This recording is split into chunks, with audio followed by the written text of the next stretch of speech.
Hi there, I'm Sarah Johnson. Before I dive into my wild story, hit that like button and subscribe. Trust me, you'll want to hear this. Picture this, I'm a 28-year-old artist from New York City, living my best life. Then, out of nowhere, I meet this incredibly charming guy named Marcus Alvarez. He's got that rich, smooth Mexican vibe, and I fall hard for him. One day, Marcus smiles that perfect smile of his and says, "Sarah, come to Mexico City with me." Next thing I know, we're married, and I'm packing my bags. Talk about a whirlwind romance. When we arrive at his family's mansion, yes, a mansion, I'm totally blown away. His parents, Elena and Ricardo, welcome me with open arms and champagne. "Welcome to the family, Sarah," Elena says, giving me air kisses. For the first few weeks, it's a dream come true, fancy dinners, art galleries, the works. But soon, things start to feel off.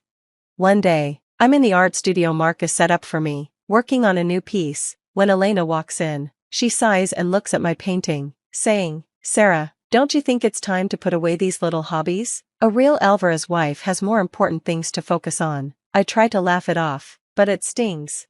Then Ricardo brings up my Spanish skills over dinner. "Sarah, you must immerse yourself in our culture," he insists. "How can you be part of this family if you can't even speak the language?" I tell them I'm working on it, but Marcus just shrugs. "They have a point, babe," he says, not even looking up from his phone.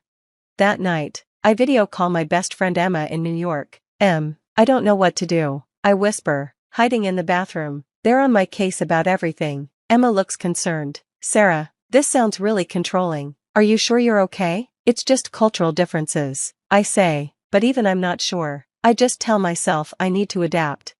Weeks go by, and Marcus is spending less and less time with me. It's always work or hanging out with friends. I'm starting to feel like a stranger in my own home. One night, he finally comes back after I'm already in bed. "Where have you been?" I ask. "Out," he says, heading straight to the shower. I stare at the closed door, feeling my heart sink. This isn't the Marcus I fell in love with, and it's not the life I thought I'd have. One morning, I open my closet to find all my favorite clothes gone, replaced with dull, conservative outfits. "Elena, have you seen my clothes?" I ask, trying to stay calm. She smiles and says, "Oh, darling, I've taken care of your wardrobe. These are much more appropriate for a woman of your status." I'm fuming, but before I can argue, Ricardo calls me to his study. "Sarah, I've decided to take over management of all our finances," he says, "including your personal savings." "But that's my money," I protest, shocked.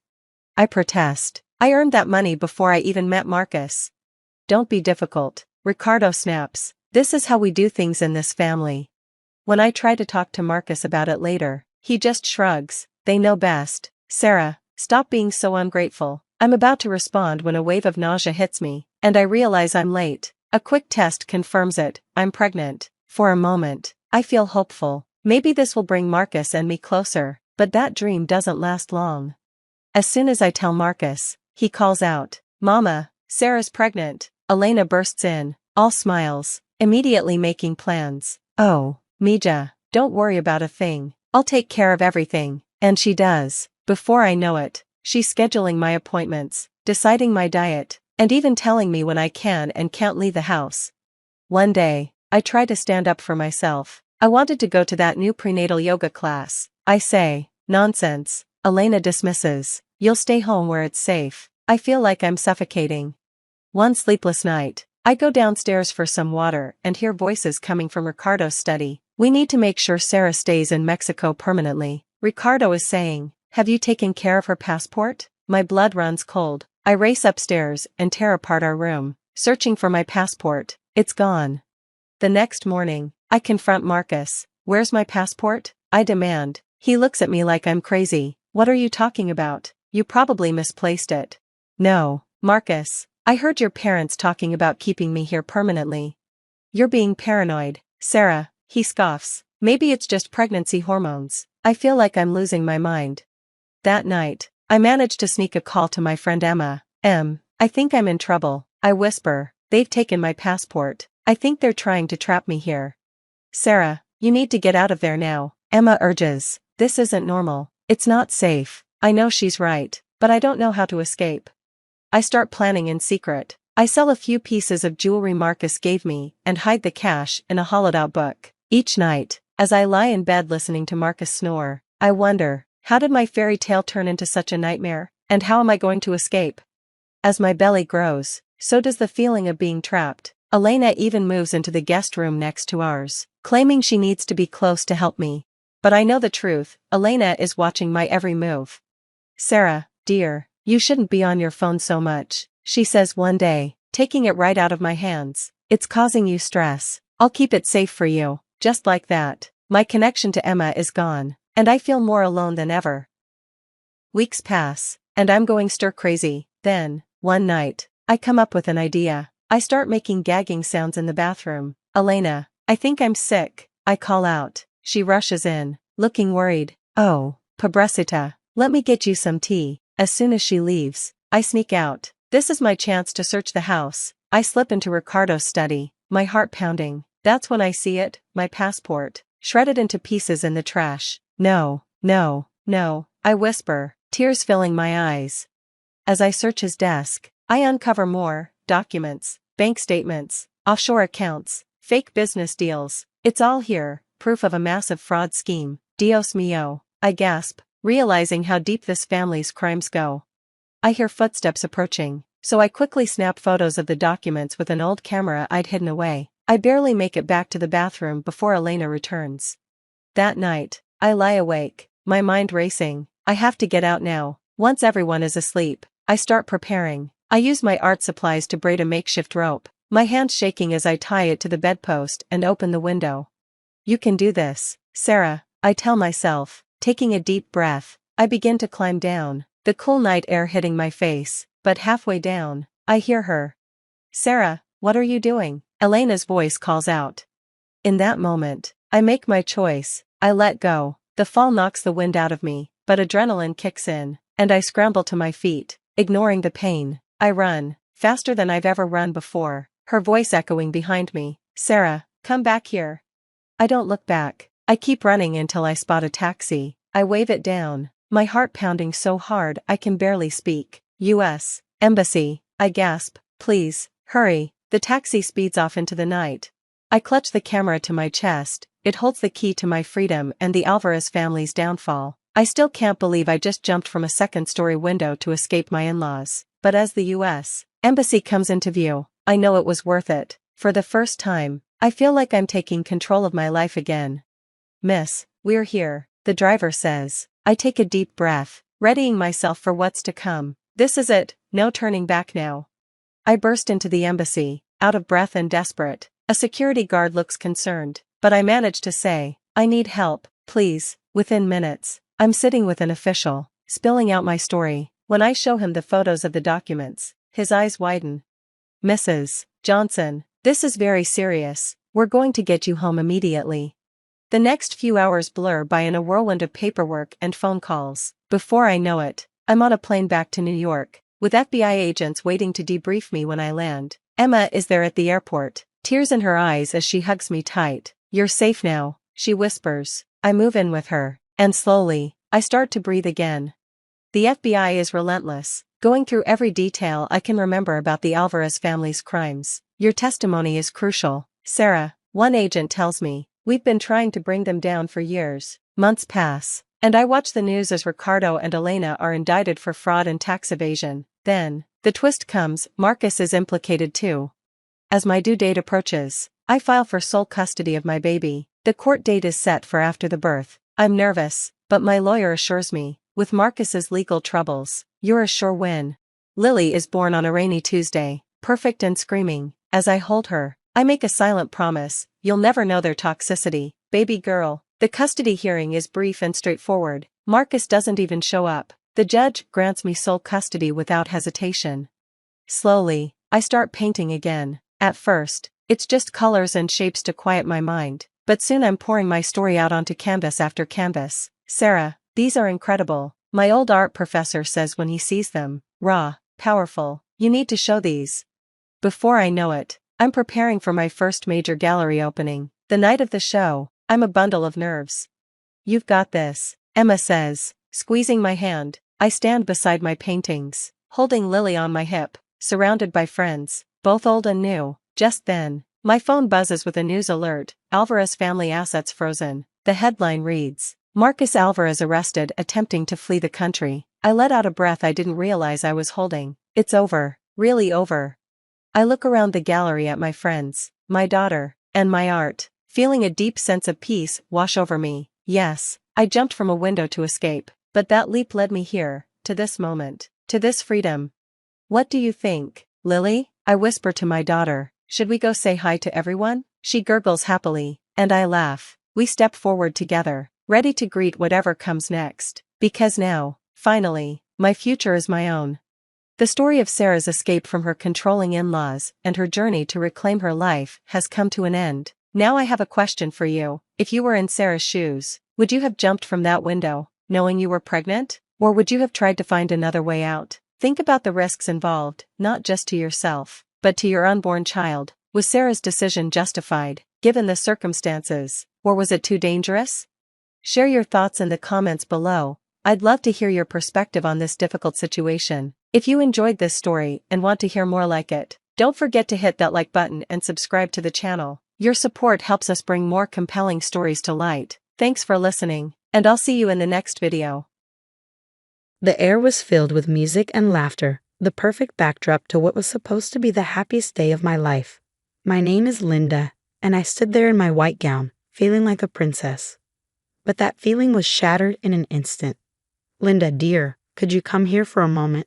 My mother-in-law's voice, sharp and insistent, cut through the merriment. I excused myself from my friends and walked over to her, noticing the stiffness in her posture and the tightness of her smile. What is it, Mrs. Dalton? I asked, trying to keep my tone pleasant. It's about the way you look at me, Linda. I know a look of contempt when I see one. I'm your husband's mother, and I deserve respect, not disdain. Her words, laced with accusation, took me by surprise. Mrs. Dalton, I assure you, you're mistaken. I have nothing but respect for you, I replied, feeling a wave of confusion. Respect? Ha! I've seen the way you roll your eyes, the little sighs when I speak. You think I'm blind? You've turned my own son against me. Her voice rose, drawing the attention of nearby guests. Mom, what's going on here? My husband, Mark, joined us, his brow furrowed with concern. Your wife, she's been disrespectful to me, always looking down on me. And today, on your wedding day, she's been the worst. Mrs. Dalton's voice broke, tears welling in her eyes. Linda, is this true? Mark looked at me, his expression a mix of disbelief and rising anger. No, it's not true. I've done nothing of the sort, I said firmly, feeling a growing sense of injustice. She's lying. Mark, I'm your mother. Would I lie to you? Mrs. Dalton sobbed, clutching his arm. In a moment that felt surreal, Mark's hand came up and struck my cheek in a stinging slap. The sound echoed in the sudden silence, and I stood there, hand to my reddening cheek, as the room full of guests stared in shock. How could you? I whispered, not to Mark or Mrs. Dalton, but to the universe that had allowed this to happen.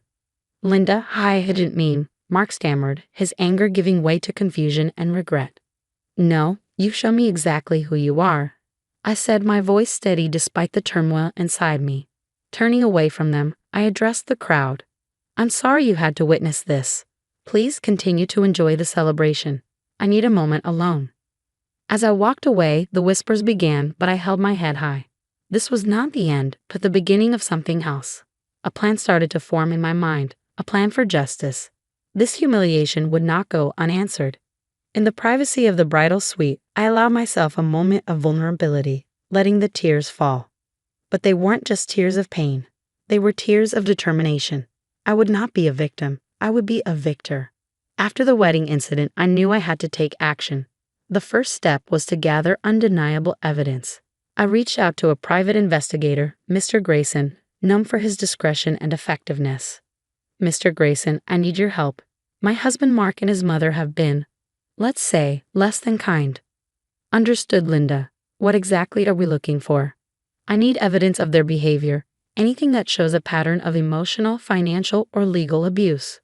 Consider it done. I'll start with surveillance and background checks. I'll dig into their pasts, finances, everything.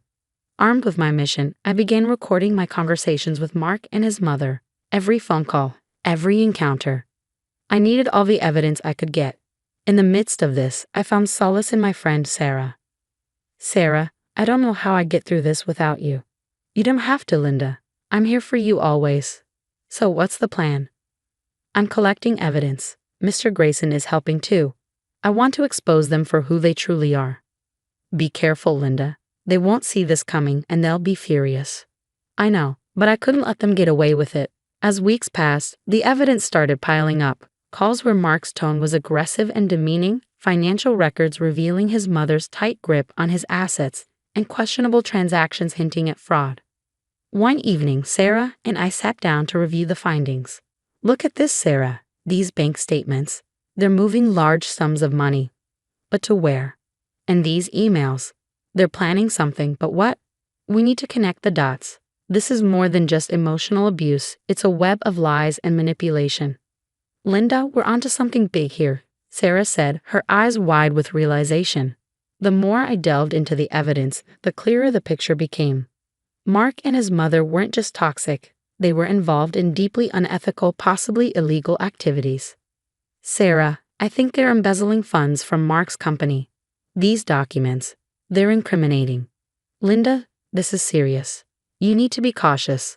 They won't take kindly to being exposed.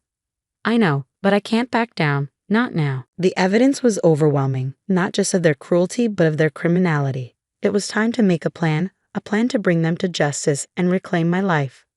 Sarah, I'm going to expose them publicly. Linda, that's risky, but if anyone can do it, it's you. With Sarah by my side and the evidence in hand, I felt a renewed sense of purpose. I wasn't just fighting for myself anymore. I was fighting for justice. The next step was clear. I had to bring their actions into the light. It was time for the world to see Mark and his mother for who they truly were. I organized an event under the guise of a big announcement, inviting friends, family, and subtly, a few media contacts. The venue was lavish, the atmosphere buzzing with anticipation. Thank you all for coming. I know you're curious about the big news. I began, my voice steady, my demeanor calm. Mark and his mother, Mrs. Dalton, stood beside me, beaming, unaware of the storm about to break. Linda, darling, we're so proud of you. Whatever the announcement, we support you, Mark said, his words dripping with insincerity. I've gathered you all here to share some important truths about my marriage and the Dalton family. I paused, gauging the crowd's reaction. Truths? Linda, what are you talking about? Mrs. Dalton's voice quivered with a mix of confusion and fear. I'm talking about the abuse, the lies, and the illegal activities that have been going on behind the scenes. The room fell silent, the air thick with tension. Linda, have you lost your mind? Mark's face turned a shade of red, his anger barely contained. Quite the contrary, Mark. I've never been more sane or more sure of what I need to do. Exhibit A, I gestured to the screen behind me, where a video started playing, a recording of one of their heated, abusive conversations. The crowd gasped, murmurs growing louder. Mrs. Dalton's face paled, her hands trembling. This is just the beginning. These documents show financial irregularities, embezzlement, and fraud. I held up a folder filled with incriminating evidence. You can't do this, Linda. You're ruining everything. Mark's voice was a mix of plea and threat. I'm not ruining anything. I'm exposing the truth, a truth that everyone needs to see. The media personnel started clicking their cameras, capturing every moment of the unfolding drama. Linda, please, let's discuss this privately. Mrs. Dalton's voice was barely a whisper, her facade of control shattered. No, Mrs. Dalton, no more private discussions. The time for hiding is over. As I continued to reveal more evidence, the reactions varied from shock to disbelief. Some guests shook their heads, while others whispered among themselves. Mark and Mrs. Dalton stood frozen, their masks of respectability falling away. This is my story, a story of surviving abuse and standing up against injustice. I refused to be a victim any longer. The event concluded with a flurry of activity. The media swarmed around, asking questions, while many guests offered words of support and admiration for my bravery. As I walked away from the podium, I felt a weight lift off my shoulders. I had done it. I had exposed them publicly, maintaining my composure and control. It was a moment of triumph, a moment where I reclaimed my power and my voice. The courtroom was stark and imposing, a fitting arena for the final act of my journey. As I sat there, a mix of nervousness and determination, my lawyer beside me, I couldn't help but notice how unsettled Mark and Mrs. Dalton looked across the room. Your Honor, we are here to present the case against Mark and Mrs. Dalton, not just for a divorce, but for years of emotional and financial abuse, my lawyer began, his voice resonating with confidence. Linda, you can't win this. You're going too far. Mark's desperate whisper reached me from across the room. This isn't about winning, Mark. It's about justice. It's about showing the world who you really are. I replied calmly but firmly. The trial proceeded with my lawyer presenting the evidence meticulously, the recordings, the financial documents, everything that painted a true picture of the life I had endured. Your Honor, as you can see, the evidence is overwhelming. We seek not only a divorce but also appropriate legal action for the wrongs committed by the defendants. Your Honor, this is all a misunderstanding. Linda is exaggerating. Mrs. Dalton's plea sounded hollow, even to her own ears. Exaggerating? The evidence speaks for itself. You can't hide from the truth anymore. I said, my words directed at both Mark and Mrs. Dalton, a final testament to my stand against them. The judge, after reviewing the evidence and hearing the testimonies, made her ruling. In light of the overwhelming evidence, I grant the divorce and order legal actions against Mark and Mrs. Dalton for their conduct. As the gavel struck, a sense of vindication washed over me. I had done it. I had stood up to them and emerged victorious. With the legal battles behind me, I began the next chapter of my life, a chapter of healing and rebuilding. I found a small, peaceful place in the countryside, a stark contrast to the chaos of my past life. Sitting on the porch of my new home, a warm cup of tea in hand, I looked out at the tranquil view before me. The trees swayed gently in the breeze. Birds chirped in the distance, and for the first time in a long time, I felt at peace. This was it, a new beginning, a life free from lies, manipulation, and pain. My journey hadn't been easy, but it was worth it. I had not only survived, I had triumphed. I had found my strength, reclaimed my voice, and now I was finally free. As the sun set, casting a warm glow over the horizon, I knew I was exactly where I was meant to be. The future was uncertain, but it was mine to shape, a future filled with hope, healing, and happiness. This was my story of triumph, a story of a woman who refused to be silenced, who stood tall against all odds. This was my closure, my victory. The story of Linda's journey has reached its conclusion. Do you believe Linda's decision to publicly expose and legally confront her husband and his mother was the best course of action? Could there have been a different way to handle such a situation? Share your thoughts in the comments below. And if you enjoyed this story and want to see more like it, don't forget to like this video and subscribe to our channel for more compelling narratives. Your support helps us bring more stories to life. Hey, I'm Sarah. Before I dive into my story, don't forget to like and subscribe to hear more about how I navigated one of the toughest nights of my life, an experience that completely changed everything for me. Thanks for tuning in. The evening was meant to be a celebration, hosted at Mrs. Whitmore's lavish home. The setting was perfect, with crystal chandeliers casting a warm glow over the fine china that adorned the table. It was a joyous family dinner, or so I thought. I was eager to share the news of my recent promotion, a significant step up in my marketing career. I remember smoothing out my dress and taking a deep breath, ready to reveal my achievement, expecting smiles and congratulations. As the appetizers were served, I leaned towards my husband Tom and whispered, "I have some great news." He nodded, encouraging me to continue. Turning to the family, I announced, "I've been promoted to Senior Marketing Director," but instead of applause, I was met with a chilling silence. Mrs. Whitmore's eyes narrowed, her lips pressing into a thin line. She leaned towards Tom and hissed just loud enough for me to hear, "Is this what we raised him for?" To be overshadowed by his wife's career. Tom, who had always been supportive, seemed to shrink under his mother's gaze. His smile faded, and he withdrew his hand from mine under the table. I tried to salvage the moment, saying, "It's a great opportunity for us, Tom. The raise is substantial." But Mrs. Whitmore cut across the table, her voice dripping with disapproval.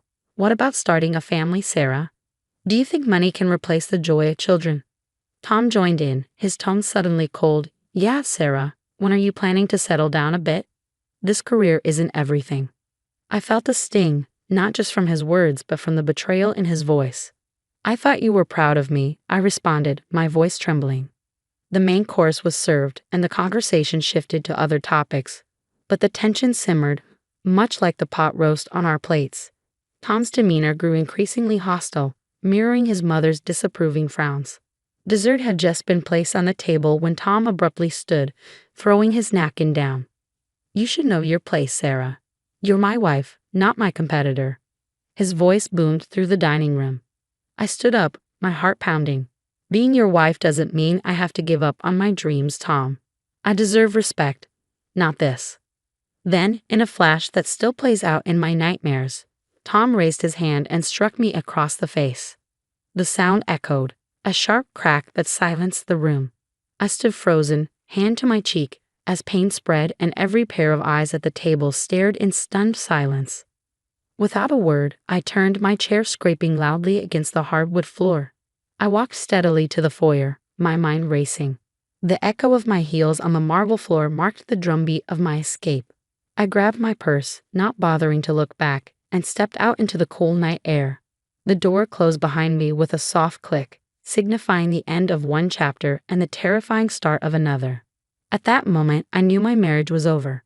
I had to leave to find my place where ambition wasn't a sin.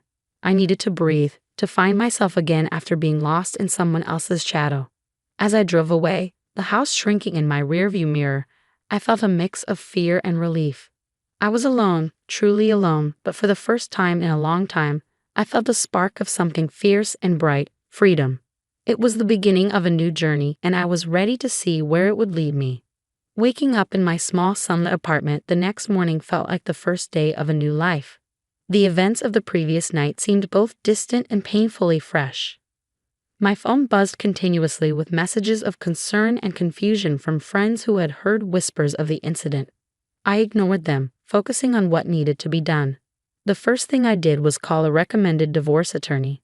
I need to file for divorce, I said firmly as soon as the call connected. It's urgent. Understood, the attorney replied. I'll prepare the initial paperwork. Can you come in this afternoon to go over the details? Yes, I'll be there. Hanging up, I felt a small, victorious thrill. There was no going back now. At work, I tried to maintain a semblance of normalcy, though my mind was elsewhere. My boss, Mr. Daniels, noticed my distraction. Everything all right, Sarah? I'm dealing with some personal issues, but I'll manage. Thank you. If you need time off. No, I'd rather keep busy. Thanks. He nodded, understanding. Let me know if you need anything. Grateful, I dived into my work. The familiar tasks were a welcome distraction, and my colleagues were supportive, making it easier to breathe amidst the chaos of my personal life. Heard about last night, Sarah. Are you okay? Jenna, one of my closest friends at work, asked. It's been tough, Jenna, but I'll get through it. You're stronger than you think. And hey, if you need a place to crash or just hang out, my door is always open. Thanks, Jenna. I might take you up on that. Drinks after work? My treat, she said with a smile. That evening, over drinks, Jenna and I talked about everything. Despite the turmoil in my crumbling marriage, I found relief in moments of laughter and normalcy, even if just for a few hours. When I finally returned to my apartment, I checked my phone, several missed calls from Tom. I debated whether to call him back, but decided against it. Instead, I sent a text. I've filed for divorce. Please respect my space during this time. His reply was immediate, filled with desperation. Can we talk about this, please, Sarah? I didn't mean. I responded firmly. I need space, Tom. Good night. As I put away my phone, a mix of emotions swirled within me, sadness, relief, anger. But above all, determination. I was free now, or at least on the path to freedom. Looking around my sparse but cozy apartment, I felt a deep sense of peace. This was my space, my sanctuary. No one here could hurt me. I thought about Tom, about how his own choices, influenced by his mother's toxic views, had led him to this point. He had isolated himself from the person who had stood by him all these years. It was sad, really, how he had let his better judgment be clouded. But that was no longer my problem to solve. That night, as I lay in bed, I realized I was no longer just surviving. I was stepping into a phase of life where I could finally start living. Tomorrow, I would be stronger, and the day after, even more so. This was just the beginning, and I was ready for whatever came next. As my career soared to new heights, I became deeply involved in larger, more impactful marketing campaigns. My network expanded as I connected with influential figures in the industry, hosting webinars and leading workshops that highlighted my expertise and leadership. One busy Monday morning, while reviewing campaign proposals, my phone buzzed. A call from Lisa, a well-known industry contact. "Sarah, I heard through the grapevine about your personal situation. I'm sorry you had to go through that," Lisa began, her tone sympathetic yet professional. "Thanks, Lisa. It's been tough, but I'm managing. Listen, I've been thinking. There's an opening for a conference speaker next month. The topic is resilience in leadership.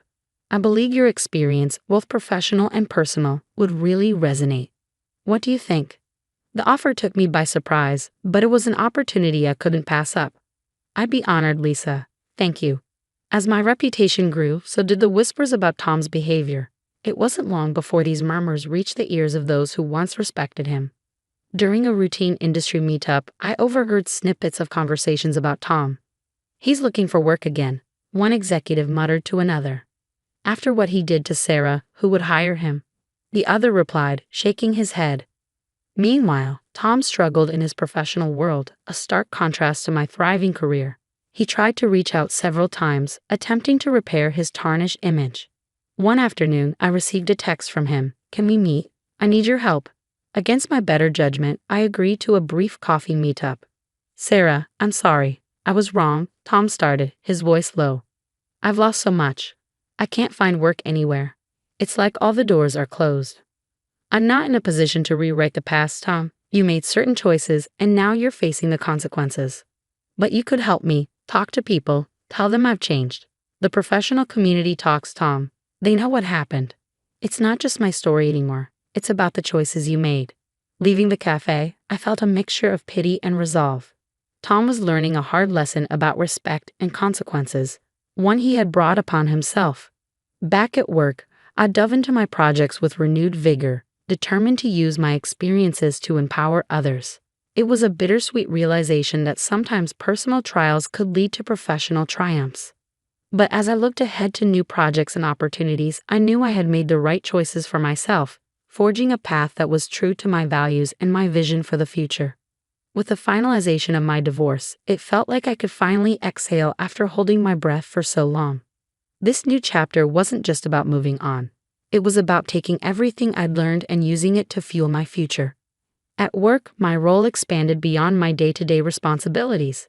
I started a mentorship program for young women in marketing, driven by my own experiences of overcoming adversity. It was during one of these mentorship sessions that I met Ava, a bright and ambitious intern who reminded me so much of myself at that age. During one of our mentorship sessions, Ava looked at me with curiosity in her eyes, her notebook ready. "Sarah, how do you handle criticism, especially from those who think you don't belong?" I smiled encouragingly. "You listen, you learn, and then you let your work speak for itself. Never let anyone's doubt become your reality. Use it as fuel to push harder." Ava nodded, scribbling down notes. "And what if it's really tough?" she asked. "Then you reach out. Lean on your network, find mentors, and never be afraid to ask for help." "We're stronger together," I emphasized. The mentorship program wasn't the only highlight of my life. My social circle had also expanded. I was frequently invited to speak at industry events and social gatherings where I shared my journey. At one such event, a networking dinner for leading marketing professionals, I was approached by Derek, a former colleague who had heard about my recent achievements. "Sarah, I must say, your talk was inspiring. How do you keep pushing forward after everything?" Derek asked, his admiration evident. "It's about not letting your past define your future," I responded, accepting the compliment with a nod. "Every challenge is a stepping stone to something greater." Our conversation soon shifted from casual to a deeper discussion about potential collaborations. "Sarah, have you ever considered writing a book? Your story could inspire so many," Derek suggested. The idea intrigued me, and by the end of the night, I had exchanged contact information with a publisher who was also at the event. It seemed like every social interaction opened a new door, a testament to how far I'd come. As my professional and personal growth continued, so did my confidence. I hosted workshops, led campaigns, and became a voice for resilience and empowerment in the marketing world. Each speaking engagement and workshop felt like I was not just sharing my knowledge but also healing myself, turning past pains into lessons for others. After a long day of back-to-back events, I lay in bed, reflecting on how much my life had transformed. I was no longer the woman who sat at that dinner table silently suffering. I was a leader, a mentor, and a survivor who had turned her trials into triumphs. This wasn't just a new beginning. It was a vibrant, fulfilling continuation of a journey that I was proud to claim as my own. Months passed, and the echoes of my past with Tom had largely faded into a quiet murmur, overshadowed by the vibrant life I was leading. Yet one afternoon, during a coffee meetup with a mutual friend, Melissa, those old echoes stirred back to life. "Sarah, Tom's been asking about you," Melissa said cautiously. "He's really struggling. Says he regrets everything." I sipped my coffee, considering her words. "People often regret when they feel the consequences of their actions," I replied evenly. "He wants to talk, maybe apologize. He seems sincere, Sarah." "Melissa, I appreciate you telling me, but that part of my life is over. I've moved on," I said with finality. Melissa nodded, understanding the firmness in my voice. We changed the subject, leaving Tom's regrets where they belonged, in the past. Despite Tom's attempts to reach out through messages and calls, I remained firm in my decision to keep my distance. Each attempt was met with silence from my end. It wasn't out of spite, but out of a necessity for my well-being. My journey had taught me the importance of boundaries and self-respect. In the months that followed, my professional life flourished even more. I spoke at conferences, led innovative marketing campaigns, and watched my mentorship program grow. The impact I was making felt real and fulfilling. My story, shared on platforms and in workshops, resonated with many, becoming a beacon for those navigating their own battles against adversity. One evening, reflecting on the past year, I realized the depth of my transformation. I had not just survived, I had thrived, crafting a life rich in success and significance. The knowledge that Tom was out there, regretting his choices, was not a source of satisfaction, but a somber reminder of the consequences of disrespecting and undermining others. As I closed my journal, filled with plans and reflections, I felt a profound sense of peace. My past with Tom had catalyzed a journey of empowerment and achievement. My triumph wasn't found in his downfall, but in my rise, in my unyielding resolve to turn pain into power, and in my dedication to live a life defined by my values and visions. As we conclude this story, I'd love to hear from you. Do you think Sarah was justified in completely cutting Tom out of her life? Share your thoughts below, and if you enjoyed this story, don't forget to like and subscribe for more. Hey, I'm Daniel. Before I get into the mess with my living situation, make sure to like and subscribe to stay in the loop for more stories like this. Living in one half of a duplex might seem convenient, especially when your landlords are your own parents. But trust me, it's not as cozy as it sounds. I'm Daniel, a software engineer, and I've been grinding away at my job, pushing code and beating deadlines. My hard work paid off, and I landed a hefty promotion. You'd think that would be a good thing, right? Well, that's when things took a turn.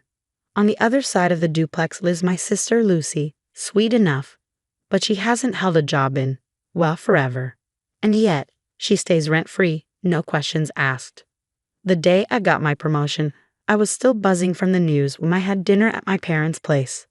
"So, Daniel, your mom and I have been talking," my dad started, passing me the mashed potatoes like it was just another casual chat about the weather. "Aha," I said, waiting for the news as I forked a heap of potatoes. "With this new promotion, we think it's fair if you start paying double the rent you've been paying. It'll help cover more of the household expenses." I nearly choked. "Double? Just because I got a raise?" My mom chimed in, wiping her hands on her apron. "It's only fair, honey. You're making more, and we figured you wouldn't mind contributing a bit more to the house." A bit more? It felt like they wanted me to fund the entire household. "What about Lucy?" I asked, trying to keep my voice steady. "Is she going to start paying rent too?" "That's different, Daniel," Dad said, his tone final. "Lucy's situation isn't as stable as yours." Stable. Right, because working hard and earning your keep apparently makes you a prime candidate for family exploitation. The rest of the dinner blurred by in frustration. I retreated to my side of the duplex, my mind racing. The walls, which I'd once found charmingly thin, now felt suffocating. A couple of days later, Lucy dropped by. "Hey, I heard about the rent hike," she said, leaning on my kitchen counter as I brewed some coffee. "That sucks, but I mean, can't you afford it?" "It's not about affording it," I replied, handing her a mug. "Don't you think it's unfair that you live rent-free while I'm supposed to pay double just because I got a raise?" Lucy shrugged, a little too nonchalantly. "I guess, but what can you do? They're our parents." "What can you do?" I thought about that a lot. Was I just supposed to accept this because they were family? The whole situation felt like a slap in the face for trying to be successful. One evening, I decided to talk to them again. I invited them over, hoping to make them see reason. "I've been thinking about this whole rent situation," I began once we'd all settled in the living room with cups of tea. "We appreciate you being understanding," Mom said with a smile. "Understanding? More like being walked over." "Actually, I don't think I am understanding," I countered. "Why should I be penalized for being successful? And why isn't Lucy expected to contribute?" Dad's eyebrows shot up. "Penalized? Son, we thought you'd be proud to help out more." "I am proud to help, but not at the expense of fairness. This arrangement doesn't make sense." They exchanged looks, the kind that told me this conversation was over before it even started. "Well, think about what you said," Dad finally offered, but his non-committal tone said it all. I was left to stew in my thoughts, the weight of family expectations bearing down on me. How was I going to navigate this without burning bridges? Or was it time to stand my ground, even if it meant shaking up our family dynamics? As I turned these thoughts over, I realized that sometimes standing up for yourself is hardest when it's against the people you love. But maybe it was time they saw me not just as a successful son, but as someone worthy of the same respect and fairness they showed my sister. "Daniel, why can't you just accept it? You've got the money," Lucy said, her words grating on me as we sat across from each other at the small kitchen table. It was late, but this conversation couldn't wait. "Lucy, it's not about the money. It's about fairness. You live here for free, while I'm supposed to just fork over twice what I used to pay because I got a promotion. But you're doing so well, and I'm still figuring things out." Figuring things out. I'd heard that excuse for years, ever since Lucy dropped out of college, yet nothing ever seemed to get figured out. Not that our parents ever pushed her. "It doesn't look like you're trying very hard to figure it out, Lucy. When was the last time you even looked for a job?" She fiddled with the edge of a coaster, avoiding my eyes. "I don't know. Jobs are tough, Daniel. Not everyone's cut out for the grind." "The grind?" I echoed, exasperated. "Not asking you to launch a startup, just to contribute something, anything." She sighed, a familiar sound of retreat. "Maybe you're right. Maybe I could help out a bit more around here." "Around here?" I shook my head. "No, Lucy. By getting a job, by paying rent, by showing our parents you're not just waiting for handouts." She finally looked up, her expression a mix of annoyance and shock. "You really think they'd ask me for rent?" "They should," I said firmly. "It's only fair. Why should I be the only one burdened because I'm responsible?" "Because you can handle it, Daniel. I'm not like you. I don't have things figured out." "You never will if you keep avoiding responsibility like this." We glared at each other, the tension thick between us. Our parents had always played favorites, but this was getting ridiculous. I stood up, my chair scraping back loudly. "I'm not going to keep being the only one who pays. It's not right, and you know it. Where's this coming from all of a sudden? Because of a little extra rent?" "A little extra? Lucy, it's double. And it's not just about the money, it's about how they treat us. You get everything on a silver platter, while I have to earn every crumb." She stood too, her face hardening. "Maybe if you weren't so uptight about everything, they'd cut you some slack." "Cut me some slack?" I laughed bitter. "I don't need slack, I need equity. I'm going to talk to them, Lucy. This isn't over." She rolled her eyes. "Good luck with that, Daniel. They're not going to change, and neither am I." As she stormed out, I knew this was only the beginning. I needed a plan, something to make our parents see the imbalance they'd nurtured for so long. This wasn't just about rent, it was about respect and being valued equally. I was determined to fight for it, no matter what it took. The next morning, I carefully laid out several papers on the kitchen table, utility bills, financial statements, all under the warm sunlight streaming through the window. Lucy eyed the paperwork with suspicion as she sipped her coffee. Daniel, what are you doing with all that? Just checking some numbers, making sure everything adds up. You'd be surprised how often it doesn't. I handed her a sheet showing discrepancies in how expenses were shared. Look at this. I'm paying way more than half, Lucy, and I don't even use more than you do. She scanned the document, her brow furrowing. I had no idea. And that's just the start. Look at this. I handed her another paper, a breakdown of maintenance expenses, again unfairly distributed. There's a pattern here, Lucy, and it's not just about us. It's about how they're managing everything. Lucy was silent for a long moment, the realization dawning on her. So, what are you saying? I'm saying maybe it's time we both stood up for a fair deal, and that starts with you getting a job. Her eyes widened. Me? Where would I even start? Yeah, you. Look, I found some job listings that might suit you. I slid a printed list across to her. Barista, bookstore clerk, receptionist, entry-level stuff. But it's a start. She looked at the list, then back at me with a mix of apprehension and something like respect. You think I can do this? I know you can, Lucy. You just need to try. Show them you're capable, and maybe they'll see things need to change. For the next few weeks, I helped Lucy prep for interviews, redo her resume, and even practice answering typical job questions. It was strange being in this role with her, but it felt like we were finally on the same page. Meanwhile, I kept collecting evidence, every receipt, every bill. I even started a spreadsheet documenting everything in excruciating detail. It was tedious but necessary. If I was going to confront our parents, I needed indisputable proof. The day Lucy landed a job at a local cafe, I felt a twinge of pride and relief. She came home with a bounce in her step that I hadn't seen in years. I got it, Danielle. I actually got it. That's amazing, Lucy. See? I told you you could do it. She grinned, and for a moment, it felt like we weren't just siblings at odds, but allies. So what's the next step? She asked. Now we sit down with them together. We lay it all out, the job, the finances, everything. She nodded, her expression serious. Let's do it. That evening we gathered in the living room, the air thick with anticipation. Our parents looked confused, perhaps a little worried, as we presented our findings. Mom, Dad, we need to talk about the rent and the bills, and about treating us fairly.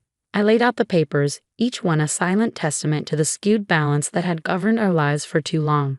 Lucy sat beside me, her presence a show of support. I hadn't expected Lucy's support, but I was grateful for it as our parents listened, brows furrowed. This was a turning point. Whatever came next, we had sparked a conversation that was long overdue. And with Lucy now working and the evidence laid bare, things had to change.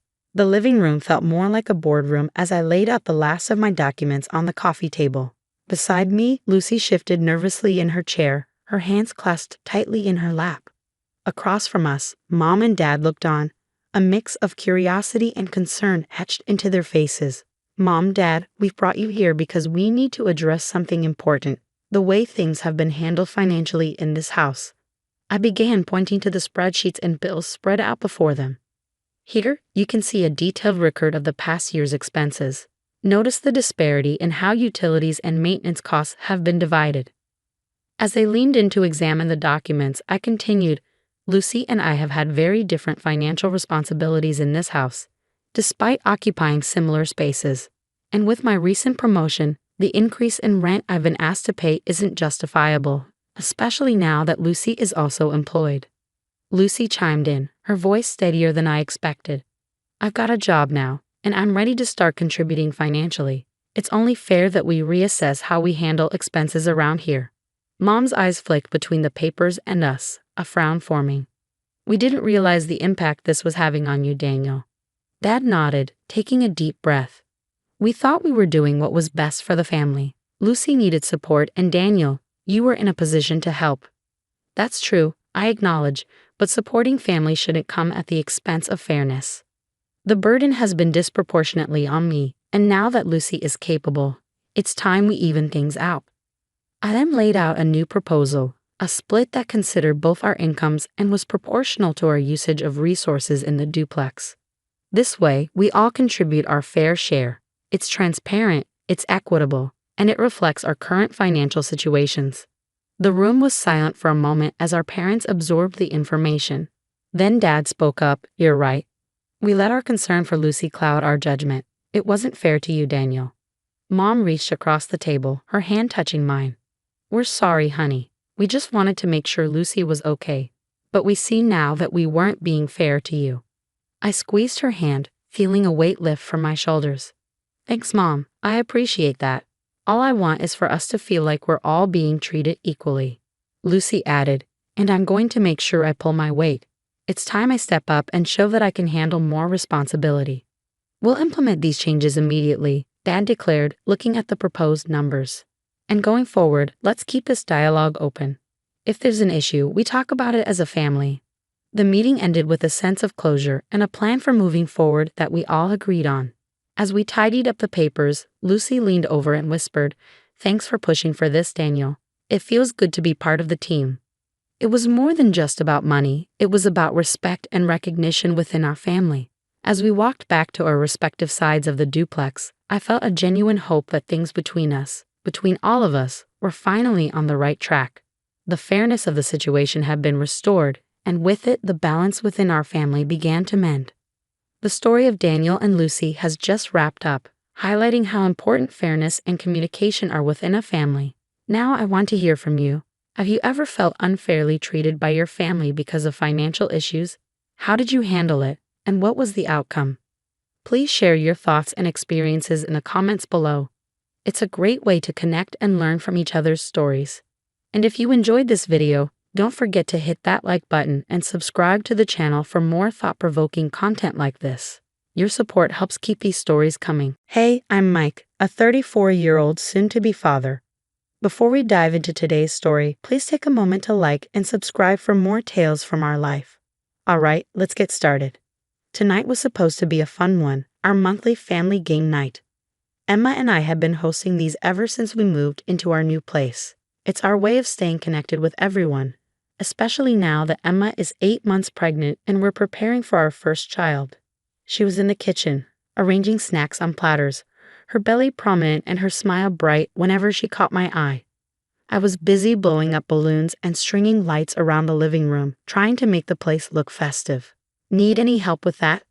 Emma called out, her voice warm, but a bit strained from the effort. "I've got it, love. Just take it easy," I replied, wanting her to rest as much as possible. The doorbell rang. It was Tom and his son Jake. Tom, my older brother, was always the reliable one.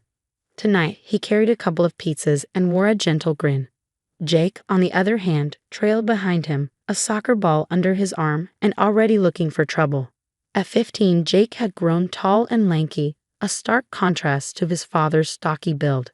His rebellious shriek was no secret in our family, and while Tom always had excuses for him, the rest of us were running out of patience.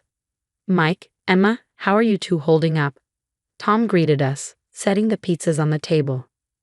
"We're good, Tom. Excited for the baby," Emma answered, coming over to hug them both.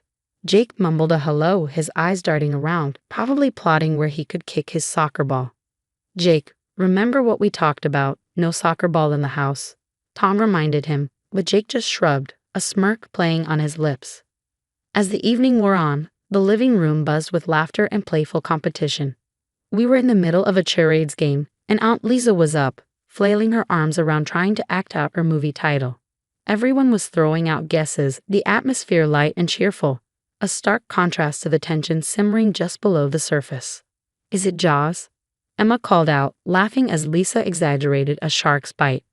No, it's... Oh, come on, it's easy," Lisa exclaimed, her movements growing even more animated. In the corner of the room, Jake was growing visibly bored with the games that didn't involve him directly. He had his soccer ball at his feet again, tapping it lightly, watching the rest of us with a disinterested expression. Every now and then, he'd roll the ball a little too forcefully, sending it bumping against the furniture. "Jake, why don't you join us? It's your turn next," I suggested, hoping to divert his attention from the ball. "Nah, this is boring. I'm good here," he muttered, his gaze fixed on the ball. Despite the fun, Jake's disinterest and the constant thump of his soccer ball began to grate on everyone's nerves. His mom, my sister-in-law Karen, shot him a warning look. "Jake, Maybe put the ball away for tonight, huh? Join in the games, Karen tried to persuade him, her tone a mix of pleading and frustration.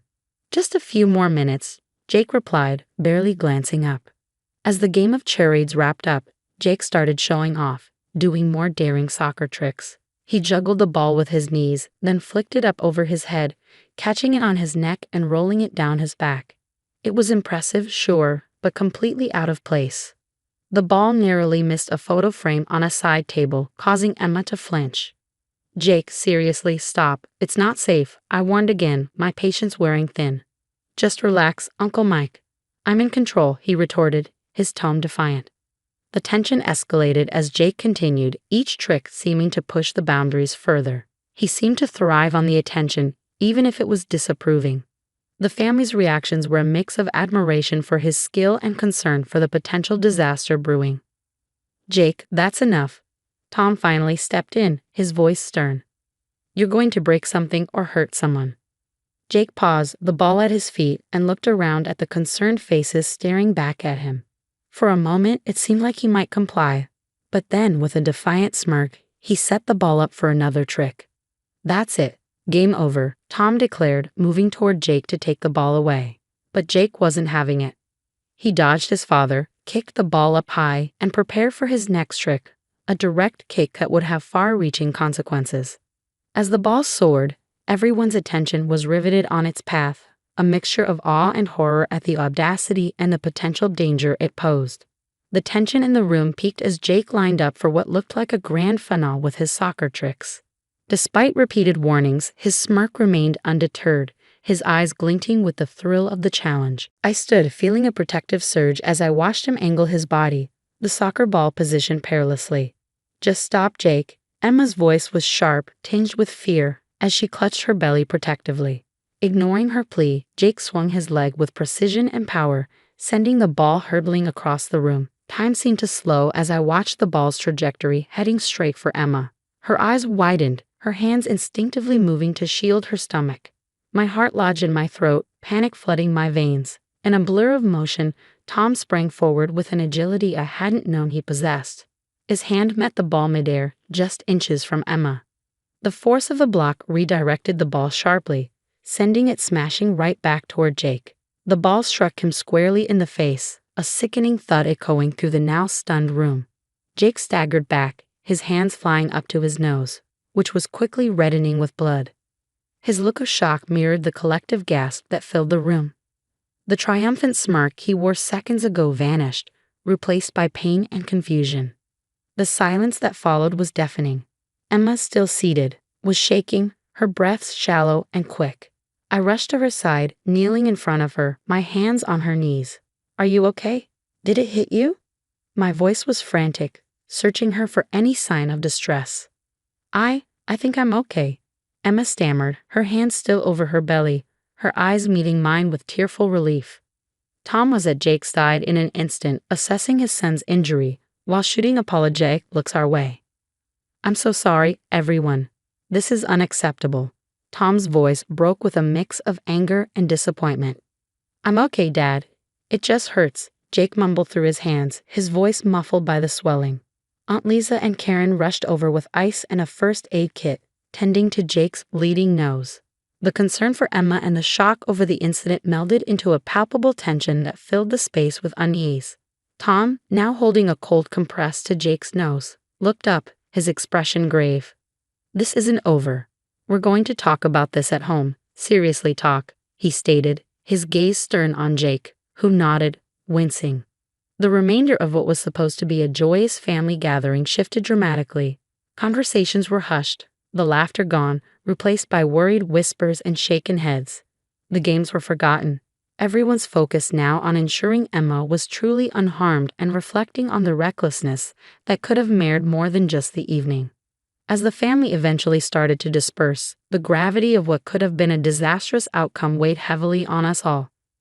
Tom helped Jake to their car, promising to keep us updated on his condition and to ensure this kind of behavior was never repeated. Sitting back down beside Emma, who was now quietly sobbing from the shock and residual fear, I wrapped an arm around her. The night was a stark reminder of how quickly joy could turn to potential tragedy, all from a moment's recklessness. The incident, though averted thanks to Tom's quick thinking, was a wake-up call for us all, especially for Jake. The days following the game night incident were filled with reflection and serious conversations. Tom grounded Jake, and the seriousness of his actions was laid bare in a family meeting that included just the three of them. Tom later filled me in over the phone, wanting to be transparent about how they were addressing what had happened. We sat down, just me, Jake, and Karen, and really laid everything out. Respect, consequences, the whole 9 yards, Tom recounted. Jake had been quiet at first, the weight of the situation settling on his shoulders as his parents spoke. It wasn't just about a soccer ball or a moment of recklessness. It was about understanding the potential consequences that could have been tragic. I didn't think, Jake had finally said, his voice small. I didn't realize what could have happened to Emma and the baby. His apology came during our next family gathering, which was quieter and more subdued than usual. Jake stood before us, his eyes not quite meeting ours at first. I'm really sorry for what I did. I wasn't thinking about the risks, and I could have hurt someone very badly. I promise it won't happen again. The sincerity in his voice was palpable, and it was a start. Emma nodded, accepting his apology, her hand subconsciously resting on her belly. It was clear that Jake was beginning to understand the gravity of his actions, and with Tom's guidance, there was hope for real change. Our family, though shaken, found a way to come together in the aftermath. The incident, frightening as it was, peeled back layers of superficial interactions to reveal the core of what made us a family, our ability to support, forgive, and grow together. We're all here for each other, and that's what counts, Aunt Lisa said during dinner, her voice warm and inclusive.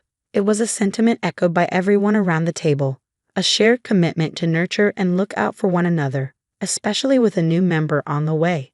As we awaited the arrival of our baby, the sense of unity was stronger than ever. Emma and I often talked about how we wanted to raise our child in an environment of love and understanding, using what had happened with Jake as a lesson in empathy and responsibility.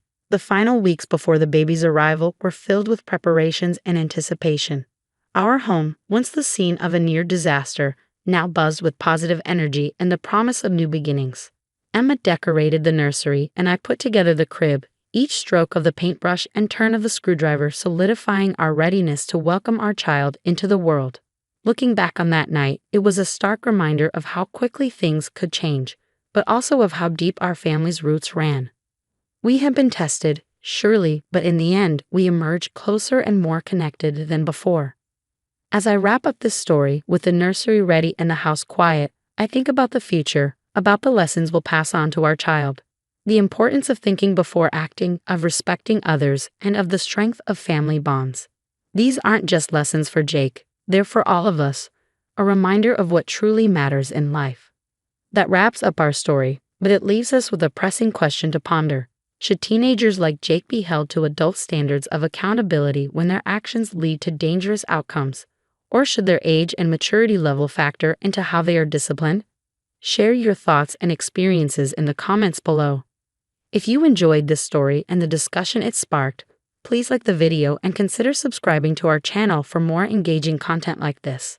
Your support helps us continue these conversations and connect with more stories. Hey there, I'm Michael, a 32-year-old marketing executive with big dreams and an even bigger coffee addiction. Before I dive into my story, do me a favor, hit that like button and subscribe. Trust me, you won't want to miss what's coming. Let me set the stage for you. I've been grinding in the marketing world for years, always chasing that next big break. And guess what? It finally happened. I landed the VP of Marketing gig at AP Innovations, a Fortune 500 company. Total game changer, right? But here's the twist. I decided to keep it under wraps for a bit, especially from my family. Why? Well, let's just say family dynamics can get complicated. There's my brother Tom, the peacekeeper, and then there's Rachel, my sister-in-law. Oh boy, where do I even begin with Rachel? Still chasing that promotion, Michael? She'd say at family gatherings, her voice dripping with fake sweetness. You know, not everyone can be as successful as me. It's okay to settle. Rachel's a real piece of work, always talking down to me, like her middle management position at some tech firm makes her the queen of Silicon Valley. Last Sunday, we had our usual family dinner. I was dying to share my news, but I held back, wanting to savor the moment. "Pass the potatoes, Michael," Rachel said, not even looking at me. "So Tom and I are thinking of buying a vacation home. My big project at work is wrapping up and my boss practically begged me to take some time off." I passed the potatoes, biting my tongue. "That's great, Rachel. Sounds like things are going well at work." "Oh, they are," she preened. "Not that you'd understand, of course.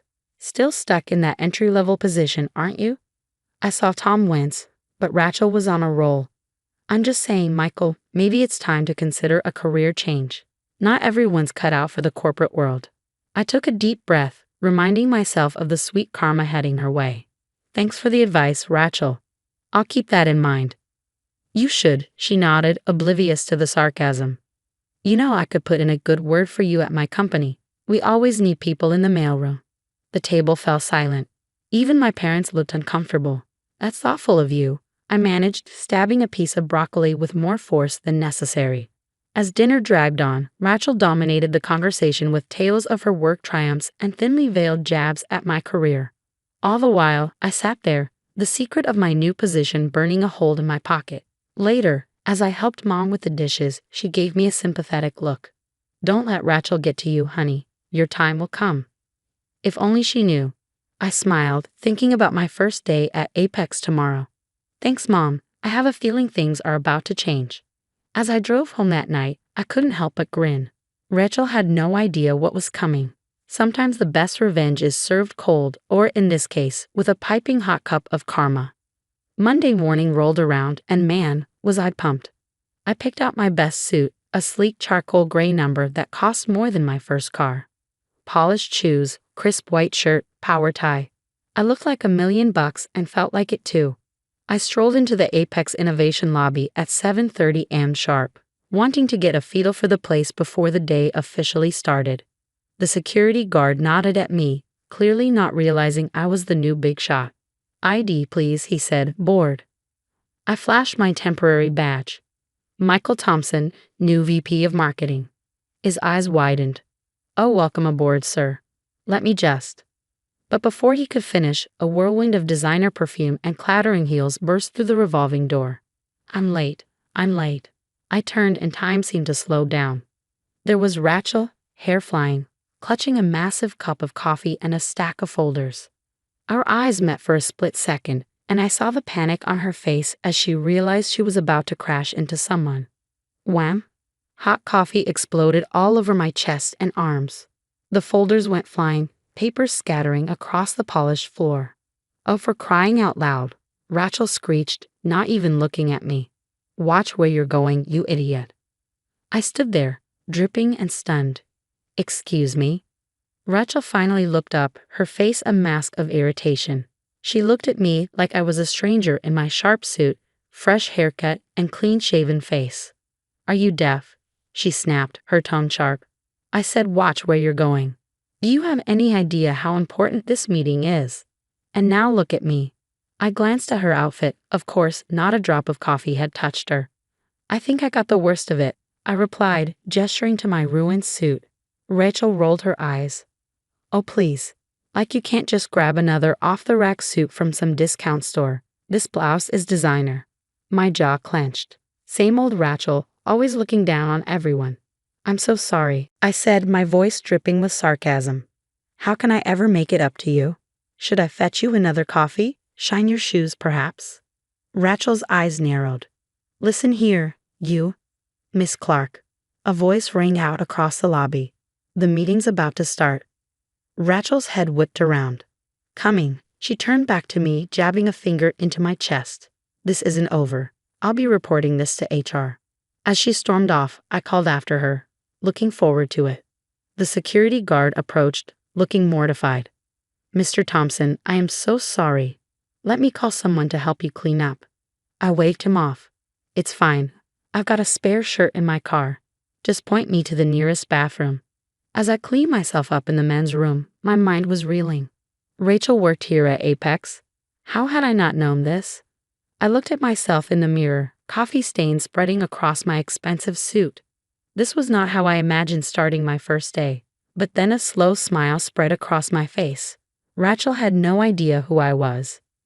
No idea that her little temper tantrum had been directed at her new boss.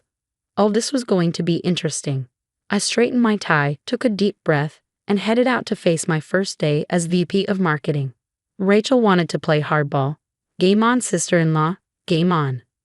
After changing into my spare shirt, I made my way to the top floor for the company-wide meeting. The CEO, James Anderson, greeted me warmly. Everyone, I'd like to introduce our new VP of Marketing, Michael Thompson. The room erupted in applause. As I scanned the faces, I spotted Rachel in the back, her jaw practically on the floor. Our eyes locked, and I saw the moment of horrified recognition. I kept my cool, addressing the room. Thank you all. I'm excited to join the Apex team and take our marketing efforts to new heights. Throughout my speech, I could feel Rachel's panic stare. As soon as the meeting ended, she bolted for the door, but I wasn't done yet. Rachel Clark, I called out. Could you stay behind for a moment? The color drained from her face as she turned back. Of course, sir. Once everyone else had left, Rachel launched into damage control mode. Michael, I am so sorry about earlier. I had no idea it was you. If I'd known. I held up a hand. Miss Clark, let's keep things professional. I understand you have an important project you're working on. She nodded, flustered. Yes, the Zephyr campaign. It's going well. Excellent. I'll need a full report on my desk by the end of the day. And Miss Clark, in the future, please be more careful with your coffee. As Rachel scurried out, I couldn't help but remember all the times she belittled me at family gatherings, the snide comments about my career, the condescending advice. It was all coming back to bite her. Throughout the day, I overheard whispers about the lobby incident, phrases like Rachel's at it again, and poor new guy floated around. It seems Rachel's behavior wasn't anything new. During lunch, I struck up a conversation with Tina from HR. So Tina, how long has Rachel Clark been with the company? Tina's expression soured. About 3 years. Why do you ask? I shrugged, just getting to know the team. Any insights? Tina hesitated, then leaned in. Off the record, she's difficult. We've had complaints about her attitude, but she always manages to smooth things over with upper management. Interesting. I pressed further. What about her work performance? Mixed bag, Tina said. She talks a big game, but her campaigns often underperform. The Zephyr project she's leading now. It's already behind schedule and over budget. This was eye-opening. Rachel had always bragged about her work prowess, but it seemed reality was quite different. Later that afternoon, I discreetly reviewed Rachel's personnel file. Multiple warnings for unprofessional behavior, mediocre performance reviews, and even a formal complaint from a junior employee she'd reduced to tears. As I sat in my new office, processing all this information, there was a timid knock at the door. Rachel entered, clutching a folder. Here's the Zephyr report you asked for, Rachel said, her usual bravado nowhere to be seen. I took the folder from her. Thank you, Miss Clark. I'll review it and get back to you. She lingered, clearly wanting to say more. Finally, she blurted out, Michael, about what happened this morning and, well, everything. Can we just start over? I looked at her, remembering years of put-downs and condescension. Miss Clark, I believe in maintaining a professional environment. Your past behavior and current work performance will be evaluated objectively. Is that clear? Rachel nodded, defeated. Yes, sir. As she left, I couldn't help but feel a sense of satisfaction. The tables had turned, and Rachel was finally facing the consequences of her actions. But this was just the beginning. I had a job to do, and I intended to do it well. Personal feelings aside, Rachel's fate at Apex would be determined by her own actions, and something told me she was in for a rude awakening. As the weeks passed, I dove headfirst into my new role. The Zephyr campaign was a mess, and I knew a thorough review was necessary. I called a meeting with the marketing team, including Rachel. All right, team, I began. We need to reassess the Zephyr project. Rachel, walk us through your strategy. Rachel stumbled through her presentation, full of vague promises and inflated projections. It was clear she was out of her depth. After the meeting, I pulled her aside. Rachel, I'm initiating a formal review of your work performance and conduct. Her face paled. Michael, please, can we talk about this? I'm sorry for everything. I cut her off. It's Mr. Thompson at work, Miss Clark. This isn't personal. It's about the company's success. As the HR investigation unfolded, A clear pattern emerged: bullying junior employees, taking credit for others' work, manipulating data to make her campaigns look better than they were. It was worse than I'd imagined. Finally, the day of reckoning arrived. Calling Rachel into my office was one of the hardest things I had ever done. Despite everything, she was still family. Rachel, based on the review of your work and conduct, Apex has decided to terminate your employment effective immediately. She broke down, alternating between begging and threatening. You can't do this. I'll tell everyone how you're abusing your power. Tom will never forgive you. I remained calm. Rachel, this decision is based on documented evidence of misconduct and poor performance. It has nothing to do with our personal relationship. Security escorted her out, and I slumped in my chair, emotionally drained. Months passed, and Apex's marketing department flourished under my leadership. The Zephyr campaign, restructured and reimagined, was a massive success.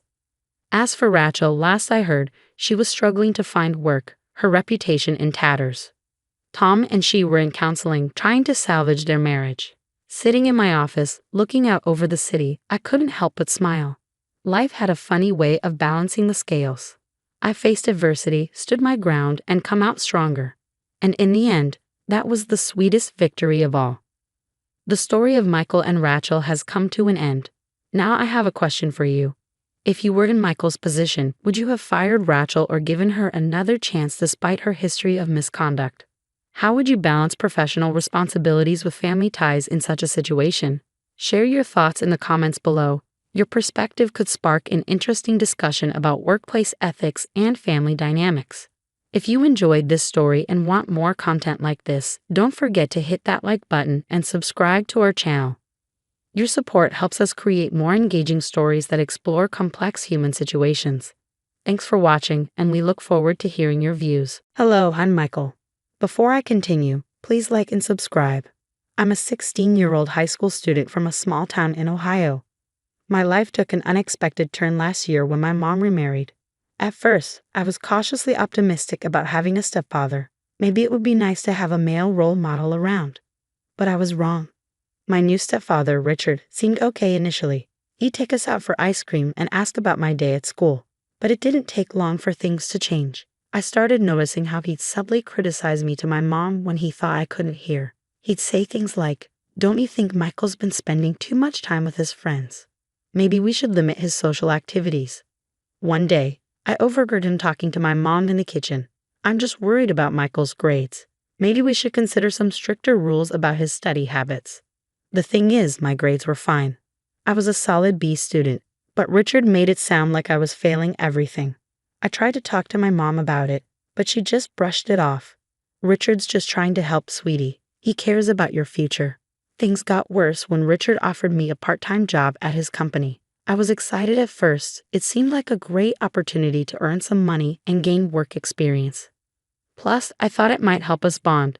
For the first few weeks, everything seemed fine. I was filing paperwork and answering phones, nothing too exciting.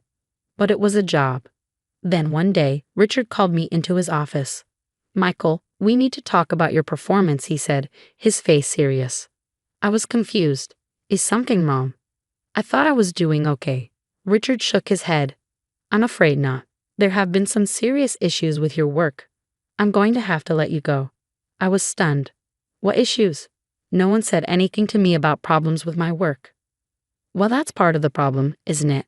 Richard said, his voice dripping with condescension. "You haven't been paying attention. I'm sorry, but I can't keep you on if you're not going to take this seriously." I left his office in a daze. I knew he was lying. I had been doing my job just fine. But now I had no way to prove it, and no job. When I got home, I found my mom in the kitchen. "Mom, Richard fired me today," I said, trying to keep my voice steady. She looked surprised. "What? Why?" Before I could answer, Richard walked in. "Oh, honey, I'm sorry you had to hear about it like this," he said, putting his arm around my mom. "I was hoping to talk to you first. Michael's just not cut out for office work. I think it's better if he focuses on his studies for now." I couldn't believe it. He was spinning the story, making it sound like he was doing me a favor. And the worst part? My mom was nodding along, buying every word. As I watched them standing there, I realized something had changed. It wasn't just about losing a job. Richard had found a way to drive a wedge between me and my mom, and I had no idea how to fix it. After getting fired from Richard's company, I knew I had to take control of my own future. I couldn't rely on my mom or Richard for support anymore. So I threw myself into my studies and started looking for any job I could find. I picked up shifts at the local diner, mowed lawns, and even started tutoring younger kids in math. It wasn't glamorous, but every dollar I earned felt like a small victory against Richard's attempts to keep me down. When it came time to apply for colleges, I didn't even bother asking my mom or Richard for help. I spent hours in the school library researching scholarships and filling out applications. It paid off when I got accepted to State University with a partial scholarship. The day I told my mom about my acceptance, I hoped she'd be proud. Instead, she just looked worried. "Oh, honey, that's so far away. Are you sure you want to go there?" I could hear Richard's influence in her words. "Mom, it's a great opportunity. I've already figured out how to pay for it." She frowned. "But Richard said he'd help you get into the community college here. Wouldn't that be easier?" I bit back my frustration. "I appreciate that, but I want to do this on my own." As I packed up to leave for college, my relationship with my mom grew more strained. Every conversation seemed to circle back to Richard's opinions or concerns. It hurt, but I knew I had to focus on my future. College was tough. I was working 2 part-time jobs while carrying a full course load. There were nights I collapsed into bed exhausted, wondering if it was all worth it. But then I'd remember Richard's smug face. When Richard fired me, I found the energy to keep going.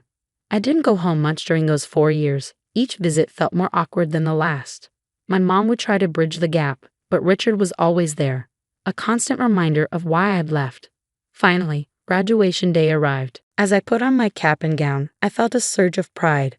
I had done this on my own, despite everything. I scanned the crowd, hoping to see my mom's face. That's when I spotted them, my mom looking uncomfortable and Richard wearing a self-satisfied smirk. After the ceremony, they approached me. "Congratulations, son," Richard said loudly, clapping me on the back. "I always knew you had it in you." I tensed at his touch. "Thanks," I said stiffly. "You know," Richard continued, his voice carrying to those around us, "I think it's time we discuss reimbursement for your tuition. After all, your mother and I have made quite the investment in your future." I stared at him stunned. "What are you talking about? I paid for this myself." Richard laughed as if I had told a joke. Now, let's not be ungrateful. We all know how expensive college is these days." I could see my classmates and their families watching us, confusion and sympathy on their faces. My mom looked mortified. In that moment, I wanted nothing more than to expose Richard for the fraud he was. But I held my tongue. This wasn't the time or place. Instead, I turned to my mom. "Thanks for coming," I said, giving her a quick hug before walking away. As I joined my friends for photos, my mind was already racing. Richard had shown his true colors in front of everyone. Now it was time to plan my next move. I wasn't going to let him get away with this. The day after graduation, I started my investigation. I reached out to former coworkers from Richard's company, people I'd barely known during my brief time there. To my surprise, many were eager to talk. "I couldn't believe it when I heard how he treated you," said Sarah, who'd been the receptionist. "But then again, after what happened to me, maybe I shouldn't be surprised." I leaned forward. "What do you mean? What happened?" Sarah's story was eerily similar to mine. Richard had fired her after she questioned some strange entries in the company's financial records. "He said I was being nosy, and it wasn't my place to ask questions," she explained. As I talked to more ex-employees, a pattern emerged. Richard had a habit of getting rid of anyone who showed too much interest in the company's finances. It was time to dig deeper. I set up a meeting with a lawyer, explaining everything I knew so far. "Look," I said, "I know it's not much to go on, but there's got to be something we can do, right?" The lawyer, a no-nonsense woman named Ms. Chen, listened carefully. "Actually," she said when I finished, "there might be. If we can get access to the company's financial records, we might be able to prove fraudulent activity." "But how?" I asked. "Richard's not just going to hand them over." Ms. Chen smiled. "No, but remember, your mother is his wife. Depending on how he structured the business, she might have legal rights to that information." It was a long shot, but it was something. Over the next few months, I worked tirelessly, gathering statements from former employees and piecing together a timeline of Richard's suspicious activities. One breakthrough came when I reconnected with Tom, the company's former accountant. I always knew something was off, he confided. But Richard had a way of making you doubt yourself. When I raised concerns, he'd laugh it off, tell me I was overthinking things. Tom had kept copies of some financial documents just in case. As we pored over them together, the extent of Richard's embezzlement became clear. He'd been siphonning off company funds for years, disguising it as business expenses. Armed with this evidence, I met with Ms. Chen again. "This is good," she said, reviewing the documents. "Really good. I think we have enough to file a lawsuit." I hesitated. "A lawsuit? Is that really necessary?" Ms. Chen looked at me seriously. "Michael, what Richard's done isn't just unethical. It's illegal. He's stolen money, manipulated people, and created a hostile work environment. He needs to be held accountable." I thought about all the people Richard had hurt, about how he'd driven a wedge between me and my mom. I nodded. "Okay, let's do it." As we prepared the lawsuit, I braced myself for the storm that was coming. This wasn't just about me anymore. It was about justice for everyone Richard had wronged. The day we filed the lawsuit, everything changed. Suddenly, Richard's carefully constructed world began to crumble. At first, he tried to brush it off. "It's just a disgruntled ex-employee trying to cause trouble," he told the local paper. As more details emerged, Richard's bravado faded. Former employees stepped forward, sharing their stories, and the media latched onto the case, painting Richard as a small-town tyrant who had abused his power. Each new revelation seemed to dig him deeper into a hole. I watched it all unfold from a distance, feeling a mix of satisfaction and sadness. I hadn't wanted it to come to this, but Richard had left me no choice. The courtroom became my second home as the case dragged on. Richard's lawyers tried every trick in the book to discredit me and the other witnesses, but the evidence was too strong. Finally, after months of legal battles, the judge made her ruling. "The court finds in favor of the plaintiff," she announced. "Mr. Richard Thompson is hereby ordered to pay restitution to all affected parties and face criminal charges for embezzlement and fraud." As the courtroom erupted in cheers, I sat there stunned. We'd won. Richard was going to face consequences for his actions. Outside the courthouse, reporters swarmed around me. "How does it feel to have exposed your stepfather's crimes?" one asked. I took a deep breath. "This was never about revenge," I said. "It was about doing what's right. I hope this case sends a message that no one is above the law, no matter who they are or what position they hold." As the crowd dispersed, I saw my mom standing off to the side. She looked older, tired. I walked over to her. "I'm so sorry, Michael," she said, her voice breaking. "I should have believed you. I should have seen what was happening." I hugged her tightly. "It's okay, Mom. It's over now." In the weeks that followed, I found myself thinking about all the other kids out there who might be in similar situations. That's when the idea hit me. I used some of the settlement money to start a nonprofit organization. We provide legal aid and support to teenagers dealing with difficult family situations. It's not always easy work, but every time we help someone, I feel like we're turning my past struggles into something positive. As for Richard, last I heard, he was serving time in a minimum security prison. Sometimes I think about visiting him, but I'm not sure I'm ready for that yet. What I am ready for is the future. For the first time in years, I feel like I can breathe easy. I've learned that sometimes standing up for what's right isn't easy, but it's always worth it in the end. As I wrapped up another successful case at the nonprofit, I couldn't help but reflect on how far I'd come. The organization had grown beyond my wildest dreams, helping hundreds of teenagers navigate complex family situations. One afternoon, I received an unexpected call. It was my mom. "Michael," she said, her voice shaky, "Richard's being released next week." My heart raced. I hadn't thought about him in years. "How are you feeling about that?" I asked cautiously. "Honestly, I'm scared," she admitted. "But I wanted you to know first. I'm filing for divorce." I felt a mix of relief and concern. "Do you need any help?" "No, sweetie, I've got this. I wanted to thank you for being brave enough to stand up to him when I couldn't." After we hung up, I sat in my office, processing. It felt like the final chapter of a long, difficult book was closing. A knock on my door interrupted my thoughts. It was Sarah, My first ally in the case against Richard and now my deputy director. "Everything okay, boss?" she asked, noticing my expression. "Yeah," I said, smiling. "Just thinking." And that's the end of our story. Now, I want to hear from you. Have you ever faced a situation where standing up against something wrong not only changed your life, but also led you to your purpose? Share your thoughts in the comments below. If you found this story moving and want to see more, don't forget to hit that like button and subscribe to our channel. Your support helps us bring more stories like this to light. This approach connects the story's theme to the viewer's personal experiences, encouraging deep, meaningful interactions while smoothly integrating a call to action. Running a lunchbox shop? That's beneath our family's status. You're an embarrassment, so you won't be attending the wedding. Those unexpected words struck me like a blow during a family meeting where my son, who was engaged to the CEO's daughter, was present. My late husband Joseph's beloved shop was belittled, and I was told I couldn't attend my own son's wedding. The pain was sharp, but for my son's sake, I felt I had no choice.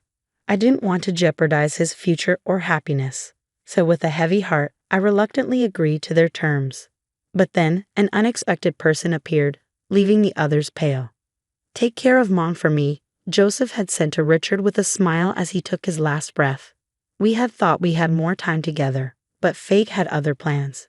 We had promised to make people smile through our cooking. Growing up, my parents were always busy, so I naturally started making dinner for the family. I'd cook, wrap up the leftovers, and head to bed. In the morning, the dishes were always clean, and there would be a thank you note left behind. It was those small moments that made me fall in love with cooking. I wanted to make my parents happy. Joseph, with his passion for cooking and dreams of owning a restaurant, captivated me. We started dating, and cooking for him, an aspiring chef, was both thrilling and nerve-wracking. One day, he said, "Nancy, let's open a shop together. Your cooking has the magic to make people smile, and I'm one of them. Let's make people smile together." His words brought back memories of my efforts to please my parents, and I decided to open a cozy lunchbox shop with Joseph. I handled the mornings while Joseph took care of the nights. He always made it a point to say thank you after every meal, insisting that gratitude needed to be expressed. His words still echo in my mind. After Richard was born, life was tough but fulfilling. Joseph passed away before he could fully realize his dream, leaving me to raise Richard on my own. I did my best to shield him from my grief. Richard grew up to be a thoughtful, kind young man who even helped with chores. He loved my cooking and eventually started cooking himself. When he got a job, he prepared a special meal to thank me. Even after moving out, he would occasionally visit to check on me. Recently, Richard mentioned he wanted to cook another special meal. "What's the occasion?" I asked, curious, as special meals had become rare since he started working. We sat down to eat, and as I enjoyed his delicious cooking, Richard said, "Mom, I'm marrying Patricia." I knew Patricia, his warm-hearted coworker, and felt they were a perfect match. "That's wonderful. Make her happy, okay?" I said. "Of course, and Mom, I might become the next CEO."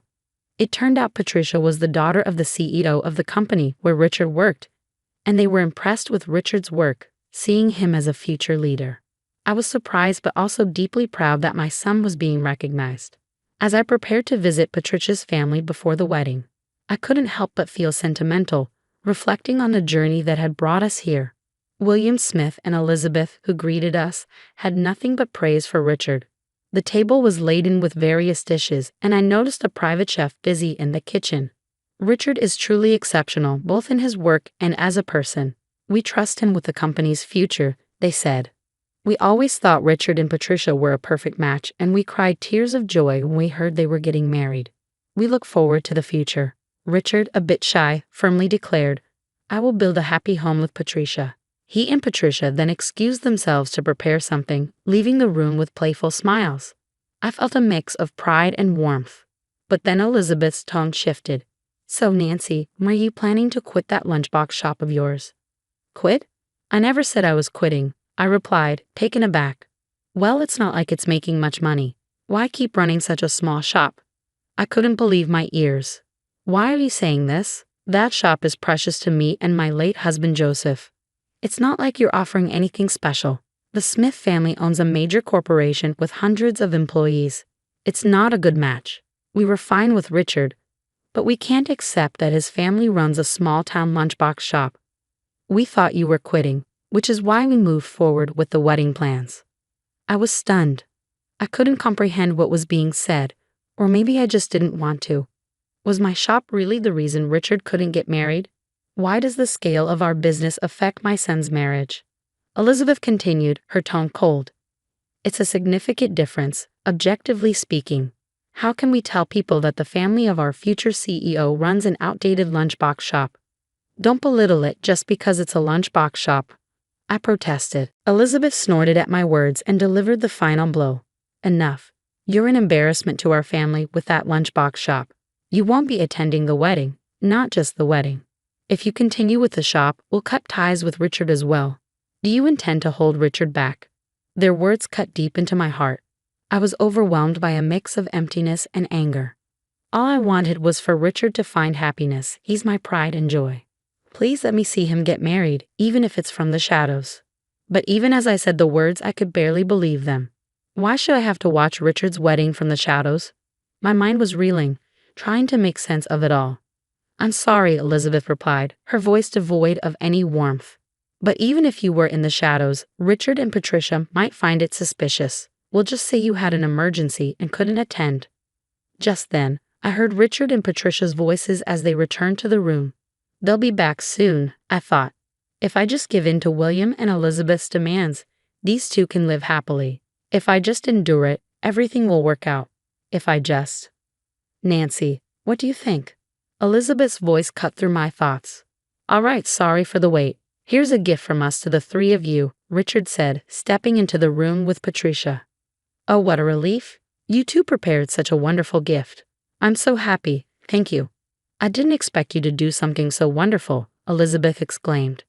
They had given Elizabeth a music box, President William a bottle of whiskey, and for me, an apron.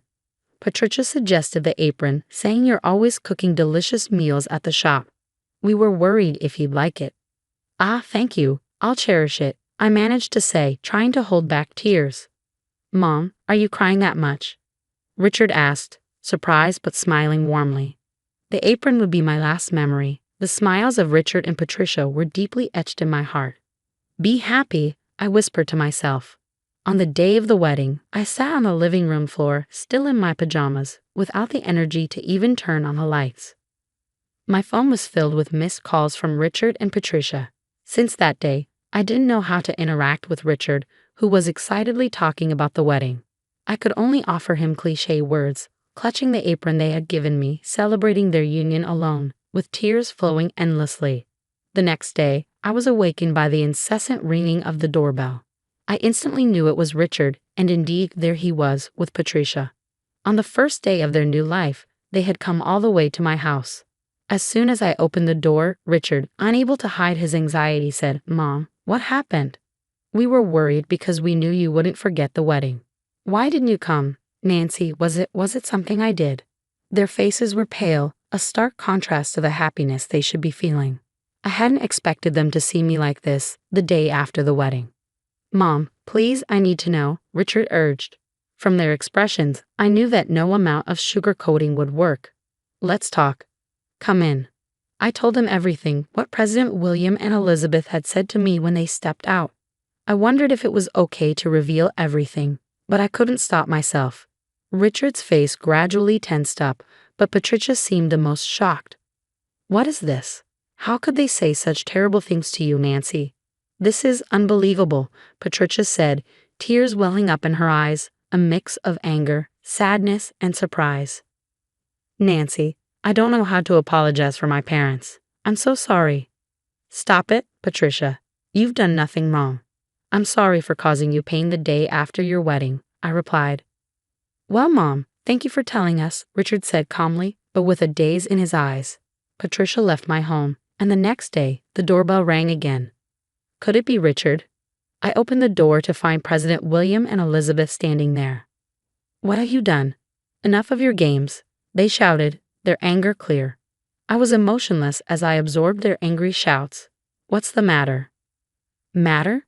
You come here shouting, disturbing the neighbors." I replied, barely holding back my frustration. "Disturbing? We're not worried about the neighbors. "You've ruined everything," they yelled. "It seems like you're the ones who's ruined things." "What are you talking about? You must have filled Patricia and Richard's heads with nonsense. Richard even handed in his resignation, and Patricia is talking about cutting ties with us. You orchestrated this, didn't you?" I hadn't asked for any of this, nor had I orchestrated anything. Was this what Richard's determined look meant? I felt a mix of relief and confusion about how to handle the situation. I simply told them the truth. "Don't accuse me of manipulating them. I think they made their own decisions." "Stop playing games," President Williams snapped. "I'd like to say the same to you." "What is this? Are you trying to ruin our company?" Just as he shouted, a sleek, spotless black luxury car pulled up in front of the house. The door opened and we all gasped. Out stepped Richard, followed by Patricia, and then an elderly gentleman. "Nancy, long time no see. I apologize for the recent rudeness," the elderly man said, his tone gentle yet firm. "Dad, why are you here? Do you know this person?" President William stammered, clearly unsettled. "Don't ask so many questions," Richard replied calmly. "Nancy's father is a successful businessman who runs multiple companies. We owe him a lot. Nancy is also involved in the business as an executive. Didn't you know that?" The elderly gentleman was David Smith, President William's father and Patricia's grandfather, currently serving as the chairman. I had met him at board meetings at my father's company, but it had been a while. President William paled at David's words. "You can't be serious. You didn't even know the management of your business partners. Shame on you. And you dared to say cut ties and don't attend the wedding to the parents of the man Patricia is going to spend her life with. Utterly disrespectful." David's words hit hard, involving me, Richard, and Patricia. President William and Elizabeth looked as if they'd been plunged into despair. A week later, I ran into President William at a board meeting at my father's company. He gave me a slight nod and quickly moved away, avoiding me. Watching his retreating back, I made up my mind, for Richard and Patricia's sake, this relationship couldn't continue as it was. After the meeting, I stopped President William, who was hurrying home. "President William, we're renting out my shop this weekend to celebrate my son's wedding. Would you like to join us?" "Oh, well, I don't think it's appropriate for me to." "Don't say that. It's a good opportunity to mend fences. We had issues at the wedding, but why not start fresh?" "Why would you, after all that happened?" I was hurt, but Patricia apologized first. "I want those two to be happy. We share that wish, don't we? Will you join us?" After some thought, President William nodded. "I'm truly sorry. I'll join the celebration." On the day of the event, when President William and Elizabeth walked into my lunch shop, Richard and Patricia stood up to say something. But before they could, I stepped forward to greet them. "Thank you for coming today. It's a bit cramped because we've set up the dining area where we usually display lunch boxes, but let's enjoy ourselves." "What's the meaning of this?" Patricia glared at her parents. "Patricia, I invited them. We can't continue like this. We can't forget what happened at the wedding. But we can make better memories from now on. Also, you can't just sever ties with family. I have a request too, okay?" Elizabeth hesitated, then said, "Thank you for raising Patricia to be such a wonderful person." I said such terrible things. It's because Patricia, who met Richard, is wonderful. I learned from Joseph that you have to express gratitude. It took time, but the tension between the newlyweds and their parents eventually eased. Now we all enjoy a meal together once a month. Elizabeth even started buying lunch boxes from my shop. Today, as always, I greet her wearing the apron Richard and Patricia gave me. Welcome, all to bring smiles through cooking. "Hey, I'm Amelia, your typical 18-year-old senior with big dreams and a passion for marine biology. College is just around the corner, and I can't wait to dive into that new chapter of my life. But things at home, well, they're a bit complicated. It's just me, my dad Robert, and my stepmom Victoria. Dad's been solid since Mom passed, but Victoria, she's a whole different story. Amelia, have you finished those college applications yet?" Victoria calls from the kitchen, her voice dripping with fake sweetness. "Almost done," I shout back, rolling my eyes at my best friend Zoe, who's sprawled out on my bed. "Girl, I don't know how you deal with her," Zoe whispers, twirling a strand of hair. I shrug. She's trying, I guess. But wow, does she try. Victoria's always hovering, flashing that perfect plastic smile. It's like she's auditioning for Stepmom of the Year or something. But something about it just feels off. Later, at the aquarium where I work part-time, I'm lost in thought, absent-mindedly feeding the clownfish. Earth to Amelia. Dr. Chen, my mentor, waves a hand in front of my face. I laugh. Sorry. Was I daydreaming about college again? She chuckles. It's pretty obvious to anyone with eyes. Any news yet? Not yet. I sigh. But hopefully soon. As I'm heading out, I bump into Tyler, Zoe's boyfriend. He's got that mischievous grin on his face that usually spells trouble. Yo, Amelia, ready for our study session later? He asks. As long as you actually study this time, I fire back. He clutches his chest dramatically. You wound me. Back home, every ping from my laptop has me on edge. Is it an acceptance? A rejection? Something? Anything? Anything yet? Victoria asks, leaning over my shoulder. I shake my head, trying to stay calm. Not yet. I'm sure you'll get in somewhere, she says, patting my shoulder, but there's something in her voice that makes my skin crawl.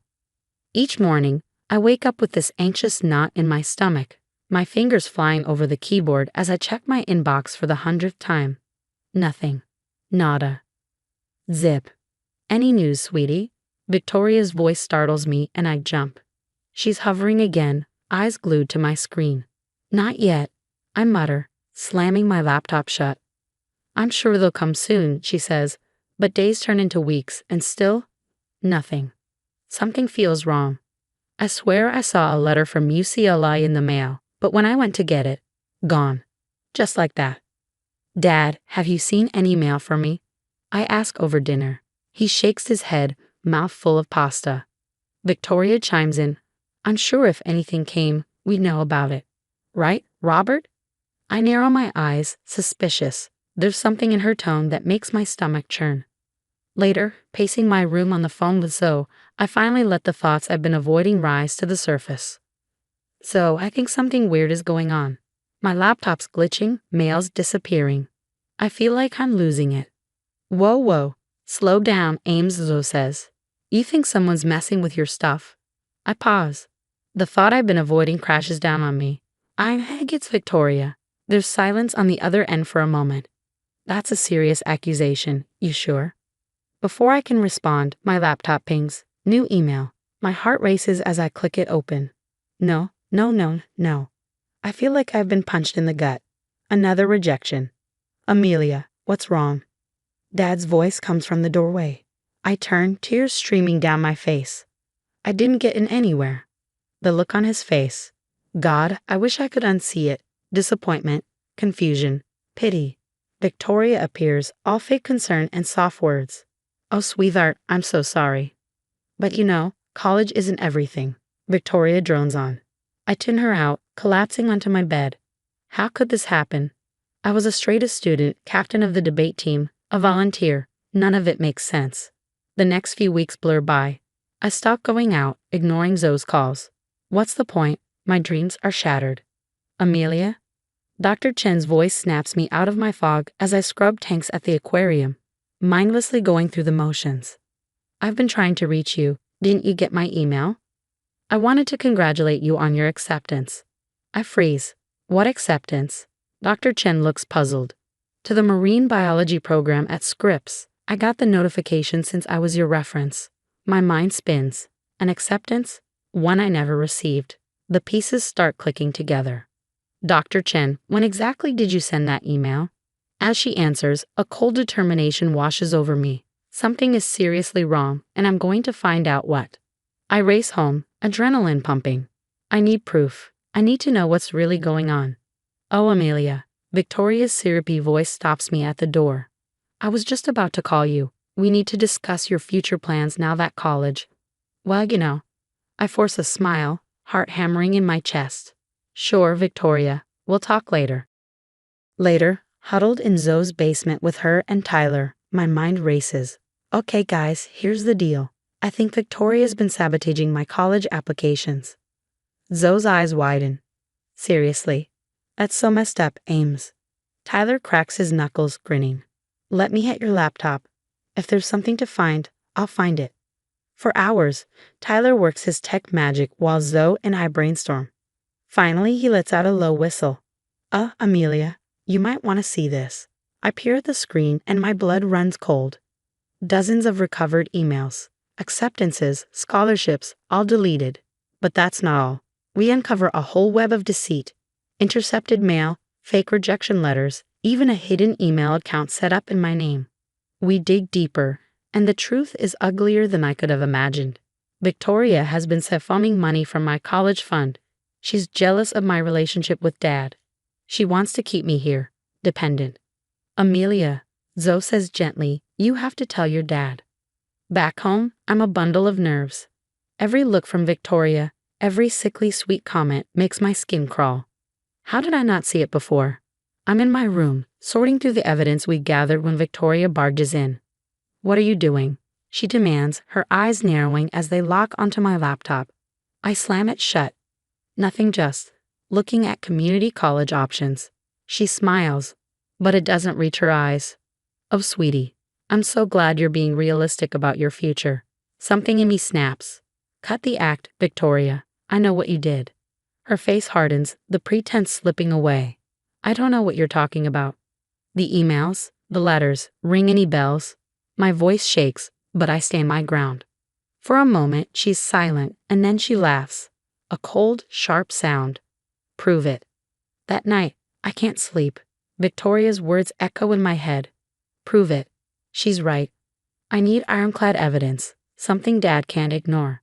I think about everything we've uncovered, the deleted emails, the fake rejections, the financial records. It's a lot, but is it enough?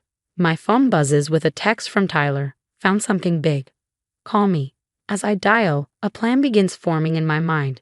Victoria thinks she's won, but she has no idea what's coming.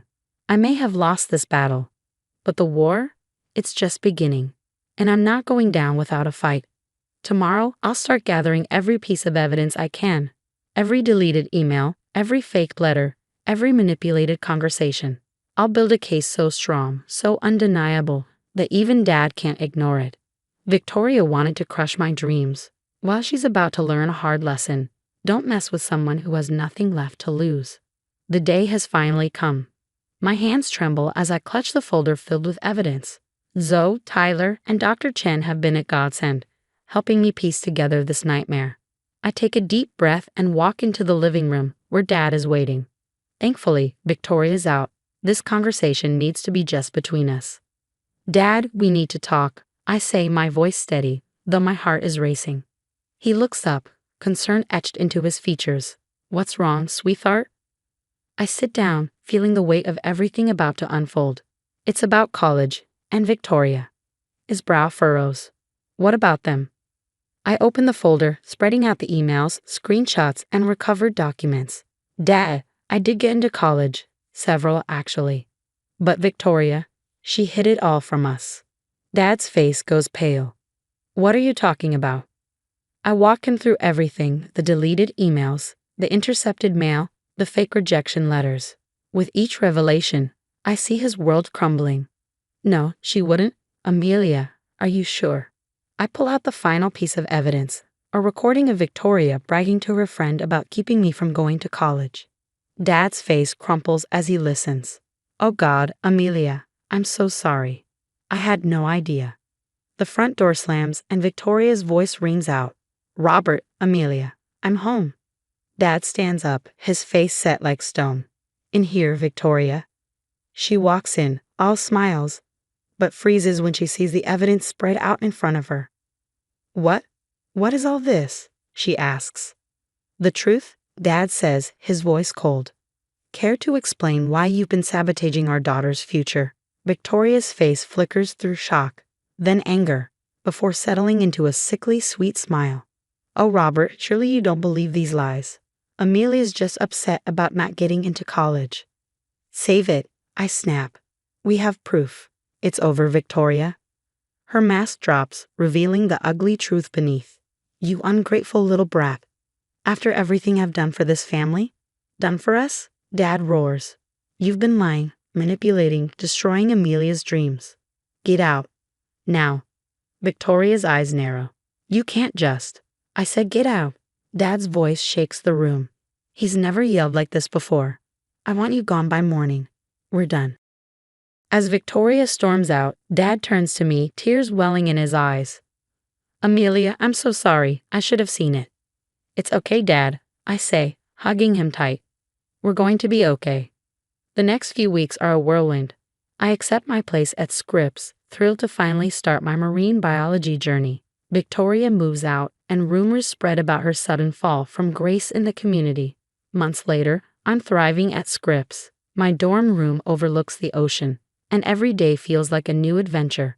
I've made great friends, aced my classes, and even started interning at a local marine research center.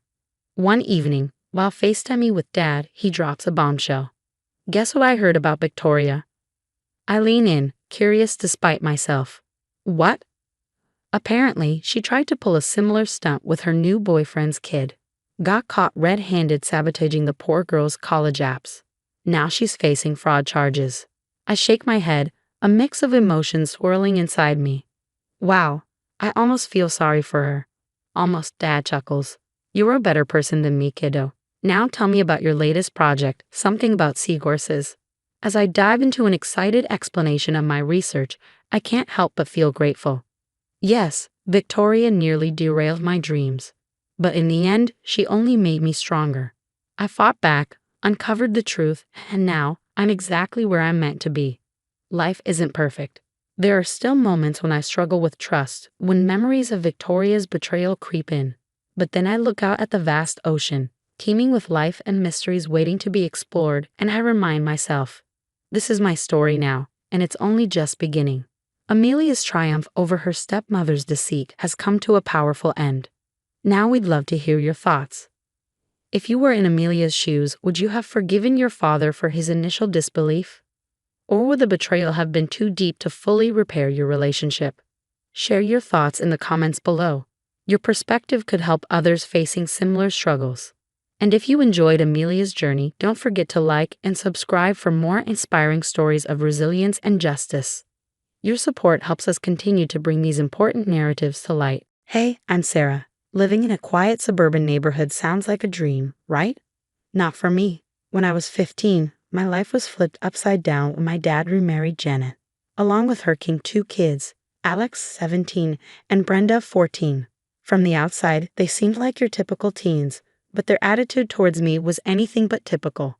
It started subtly. Whispers here, a snicker there. At first, I thought I was just being paranoid, but the pattern soon became clear. "Did you actually think you were invited to sit with us?" Brenda sneered one morning as I approached the breakfast table, her eyes barely lifting from her phone. Alex smirked and added, "Yeah, Sarah, some spaces are just better without you." I tried to brush it off, focusing on my cereal and avoiding their stares. At school, it wasn't any better. Brenda made sure of that. Being in the same grade, her favorite hobby became turning my life into a daily embarrassment. One incident stands out painfully clear. I'd spent weeks on a big science project, something I was actually proud of. But the day before it was due, I found it trashed in the backyard. I looked up to see Brenda standing at the window waving with a wicked grin. Furious, I confronted her later. "Why would you do that?" I demanded. She shrugged. "Maybe you'll learn not to leave your trash lying around," she said, her voice dripping with fake sympathy. Home was no refuge. Every time I tried to tell my dad, he dismissed it. "Janet's kids wouldn't do that. You must have misunderstood," he'd say, echoing Janet, who was always quick to defend her precious angels. Alex was even more cunning. He'd lie straight to my dad, making up things I supposedly said or did. One evening, I overheard him telling my dad, "She told me she hates living here, that she wishes you hadn't married Janet." His voice was laced with fake concern. I stormed in, furious. "That's not true. Why are you lying?" My dad's face showed confusion and disappointment, but not at Alex. "Sarah, go to your room. We'll talk later." But we never did. Every time it was my word against theirs, and I always lost. Feeling isolated became my norm. School was a nightmare. Home was worse. As my 18th birthday approached, I made a decision. I couldn't thrive here. I was barely surviving. The night before my birthday, I packed a small bag. "I can't do this anymore," I whispered to myself, feeling a mix of fear and relief. Leaving was my only option, my only shot at building a life for myself away from the lies, cruelty, and constant undermining. The morning I turned 18 was the first day of my real life. I left before dawn, the house quiet. My bag was light, but my heart was heavy with hope. I boarded a bus to a city 4 hours away, where I'd start college and hopefully a new chapter. College was overwhelming at first. The campus was huge, the crowds intimidating, and for the first few weeks, I clutched my schedule like a lifeline. The loneliness was suffocating. Every laugh I heard, every group of friends I saw, reminded me of what I'd left behind, not just a family but the hope of ever belonging somewhere. But I was determined not to let my past define my future. I threw myself into my studies, spending long hours in the library. Slowly, things started to change. I picked up a part-time job at the campus cafe, a noisy, bustling spot that left me no time to dwell on my troubles. It was there I met Mia, a fellow student with a bright smile and a talent for making everyone feel included. "Hey, you're the girl always buried in her textbooks, right?" Saving the world one page at a time, Mia joked one afternoon, handing me a coffee during my break. I chuckled, surprised by the warmth her simple gesture sparked. "Trying to, at least." "I'm Sarah," I replied. From that day on, Mia made sure to include me, inviting me to study groups and introducing me to others. Slowly, without even realizing it, I was no longer the girl watching from the sidelines. College wasn't just about making friends, though. I threw myself into my major, business management, with a passion fueled by the desire to never feel powerless again. My professors took notice, pushing and challenging me, seeing potential in me that I had never dared to see in myself. One professor, in particular, Dr. Reynolds, became a mentor. "You've got a sharp mind for strategy, Sarah. Ever considered joining the business competition team?" he suggested one day after class. I hesitated, the old doubts whispering in the back of my mind. But Dr. Reynolds wouldn't take no for an answer. Joining the team became a turning point. We spent months working on a case study about revitalizing a failing business, and I threw everything I had into it, often staying up late into the night refining strategies. The competition was intense, held in a massive auditorium with teams from across the nation. When our team was called to present, the weight of the moment settled on my shoulders. But as I started speaking, something incredible happened. The room, the judges, the other teams, all of it faded away. It was just me, confident and clear, presenting our 3-phase restructuring strategy. As I laid out our innovative approach, I could see the judges nodding, jotting down notes. When they announced us as the winners, my teammates erupted in cheers, lifting me off my feet. In that moment, surrounded by applause, I realized I had found something I thought I had lost long ago: my self-worth. College flew by in a whirlwind of classes, late-night study sessions, and small victories that helped piece together my new life. By the time graduation rolled around, I wasn't just a student with good grades. I was a leader, a friend, and a competitor. I graduated with honors, a moment of immense pride as I stood draped in my cap and gown. After the ceremony, Dr. Reynolds pulled me aside. "Got something for you," he said, handing me an envelope. Inside was a job offer from one of the top firms in the city. Holding that crisp piece of paper in my hands, I knew it was more than just an offer. It was a symbol of everything I had fought to achieve. From the ashes of my old life, I had risen, rebuilt, and was now ready to conquer. Stepping into the corporate world felt like entering another intense competition. Only this time, the stakes were higher, the rivals tougher, and the victories even sweeter. I climbed the corporate ladder through hard work and sharp acumen, the same traits that had impressed my professors and peers alike. Every promotion felt like a vindication, proof that I was more than what my past had defined me to be. Then came the unexpected twists. Our company announced a merger with a struggling competitor, a move that promised to expand our reach but brought a host of integration challenges. Among them, to my utter disbelief, was the arrival of Alex and Brenda. The day they walked into the office, part of a group being toured around, was a moment I'll never forget. Alex wore his usual cocky smile, while Brenda looked as though she owned the place, despite the nervousness she was trying to hide. They didn't recognize me at first. I was just another face among their new colleagues. But that anonymity didn't last long. A week later, after the dust of the merger had settled, I was promoted to manage a new team, which included them. The announcement was formal, a quick introduction by our director. Sarah will be heading the project team for the integration process. I expect everyone to give her your full cooperation," he said in a tone that left no room for argument. When our eyes met, I saw Alex's expression shift rapidly, surprise, then recognition, and finally resentment. Brenda's reaction was more subtle, her face hardening as she registered the news, but her displeasure was clear. Our first team meeting was tense. As I outlined the project goals and timelines, I could feel their eyes on me, searching for a weakness, a crack in my armor. After the meeting, Alex finally broke the silence. "So we're reporting to you now?" he asked, his voice laced with sarcasm. "Yes, Alex. I'll be expecting updates on your sections by the end of the week," I responded, my tone polite but firm. Brenda just nodded, her lips pressed into a thin line. Over the next few weeks, they tested me, missing deadlines, questioning my decisions and emails. But each challenge was met with calm, professional responses. I reminded them of company policies, stayed firm on expectations, and made sure my feedback was constructive. Slowly, their overt resistance waned, replaced by a begrudging acceptance. The initial shock at my authority gave way to the realization that I was no longer the same Sarah they had tormented years ago. Watching them struggle to adapt to the new dynamics was an ironic twist of fate. I didn't revel in their discomfort, but I couldn't help but appreciate the justice of the situation. They were no longer in control, and their past actions had no power here. Navigating this reversal of roles required careful balance.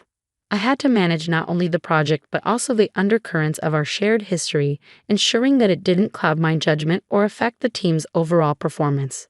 With each passing day, I grew more adept at maintaining that balance, my confidence bolstered by the support of my team and the visible results of our work. In this new chapter of my life, the tables had turned. I was no longer a victim, I was a leader, and I was no longer just surviving. I was thriving. Thriving in a world that had once seemed set against me. A year into managing the integration project, I had settled into my role with a newfound ease. The office buzzed with activity, a constant hum of productivity that I had helped foster. But amid this success, a troubling discovery loomed on the horizon, one that would test my professionalism in ways I had never anticipated. During a routine audit of the project's finances, discrepancies began to emerge. The numbers didn't add up, and certain allocations appeared suspiciously vague. Digging deeper, I followed the trail of irregularities, which led to an unsettling revelation. Alex had been diverting funds. This wasn't just a mistake, it was embezzlement. Handling this discovery required all of my resolve. I reported the findings to the compliance department, presenting the evidence without a hint of the personal history that colored the situation. The investigation that followed was swift and thorough. Alex was called in, the evidence laid out before him, and the gravity of his situation made clear. He faced legal consequences and was terminated from his position. Watching Alex escorted out of the building was a moment fraught with complex emotions. There was no satisfaction in his downfall, only the somber recognition of justice being served. This wasn't about revenge, it was about accountability. Meanwhile, Brenda faced her own struggles. It became increasingly evident that she couldn't keep up with her responsibilities. Her work, often late and below expectations, reflected a lack of commitment and capability. After several warnings and attempts at remediation, she was demoted to a role that better suited her skills. It was a professional decision, necessary for the team's success, but it carried a personal weight that I couldn't entirely ignore. Through all these challenges, I maintained a professional distance, focusing on my growth and the well-being of my team. My dedication didn't go unnoticed. As the project neared completion, our director called me into his office. "Sarah, your handling of the recent difficulties has been exemplary," he said, his tone serious but approving. "We need that level of integrity and leadership as we move forward. We're expanding our operations, and I want you to lead the new department." The promotion was significant, not just as a career advancement but as a validation of my journey from a tormented teenager to a respected leader in my field. I accepted with a grateful, if somewhat heavy, heart. Later, standing by the panoramic window of my new office, I looked out over the city. The sky was painted in twilight hues, a backdrop to the bustling streets below. It was a moment of reflection, a chance to understand that the trials I had faced were not just obstacles but stepping stones. I had overcome much, built bridges where there had once been barriers, and found strength in the ashes of my past hardships. My achievements, as significant as they were, paled in comparison to the personal victories I cherished: self-respect, resilience, and the ability to thrive amidst adversity. As I turned from the window, ready to face whatever challenges lay ahead, I knew that my past would always be a part of who I was, but it would no longer define me. I was not just a survivor, I was a leader, and my future was a promise of continued success and fulfillment. So, how do you think you would handle working with someone who had once made your life difficult? Would you seek retribution, or would you focus on your personal and professional growth like Sarah did? Hey there, I'm Laura, a 35-year-old single mom doing my best to navigate this wild world. It's just me, my incredible 12-year-old daughter Emily, and our cozy little home in the suburbs. It may not be much, but it's ours. I work hard as a nurse, pulling crazy long shifts to keep food on the table and a roof over our heads. Emily is something special, smart as a whip and with a creative streak that runs a mile wide. She's got this head of curly hair that would make Rapunzel jealous, and she loves expressing herself through it. But then there's Gertrude, my ex-mother-in-law and the thorn in my side. She's a cranky 68-year-old widow who lives way too close for comfort. Sure, I appreciate the help with Emily after school, but that woman drives me up the wall. Laura, dear, don't you think Emily's hair is a bit wild? Gertrude's voice grates on my nerves as I'm rushing to get ready for work. I take a deep breath. It's just hair, Gertrude. She likes it that way. In my day, young ladies knew how to present themselves properly, she huffs. I bite my tongue, reminding myself that beggars can't be choosers when it comes to child care. Thank God for Sarah, my best friend and fellow nurse. She's my rock, always there to lend an ear or help out with Emily when Gertrude is being particularly insufferable. Girl, I don't know how you deal with that old bat, Sarah tells me over coffee one day. You've got the patience of a saint. I laugh. Trust me, it's wearing thin. Then there's Michael, my neighbor. He's a sweetheart, always offering to help with odd jobs around the house. I'd be lying if I said I hadn't noticed the way he looks at me, but after the mess with Emily's dad, I'm not exactly eager to jump back into the dating pool. Hey Laura, need a hand with that? Michael calls out as I struggle with some boxes in the driveway. Thanks, Michael, you're a lifesaver, I say, trying not to notice how his shirt hugs his arms as he lifts the heavy box. But life isn't all bad. Neighbors and cute handymen. The real drama is the constant tug-of-war between me and Gertrude over how to raise Emily. Emily, sit up straight. A lady doesn't slouch. Gertrude scolds during dinner one night. I see Emily's shoulders slump even more. Mom, do I have to listen to her? Just try your best, sweetie, I say, shooting Gertrude a look. We all have different ideas about what's important. Different ideas indeed, Gertrude mutters. If you just listen to me, Laura, that child wouldn't be running wild. I clench my fists under the table. Emily is not running wild. She's expressing herself, and I won't stifle that. Mark my words, Laura, without proper discipline, that girl will end up in trouble. As I watch Emily retreat to her room, her wild curls bouncing behind her, I can't help but wonder how long I can keep this delicate balance going. Something's got to give, and I've got a feeling it ain't going to be pretty when it does. I was dead on my feet after that extra shift at the hospital. All I wanted was to hug my baby girl and crash. But the moment I stepped through the door, I knew something was terribly wrong. Emily, sweetie, I'm home. I called out. No answer, just an eerie silence that made my skin crawl. I found her curled up in bed, sobbing. When she looked up at me, I nearly fainted. My beautiful girl's curls were gone, every last one. Her head was shaved clean. Mom. Emily wailed, throwing herself into my arms. Grandma. She did it while I was sleeping. I held her tight, my mind reeling. Shh, baby, it's okay. We'll fix this. But inside, I was seething. How dare that old witch do this to my child? I stormed into the living room where Gertrude sat, cool as a cucumber. What the hell did you do? I screamed. Gertrude didn't even flinch. I did what needed to be done. That child was becoming far too vain and disobedient. Vain? Disobedient? She's a 12-year-old girl. Precisely, and it's high time she learned some discipline. In my day. This isn't your day. I cut her off. This is assault. I'm calling the police. Gertrude scoffed. Don't be dramatic, Laura. I've put up with your lenient parenting long enough. Someone had to step in before Emily turned into a delinquent like her father. That's when I lost it. Get out of my house. Now. Gladly, Gertrude sneered. Mark my words, you'll regret not heeding my advice. That girl needs a firm hand, Gertrude snapped as she gathered her things.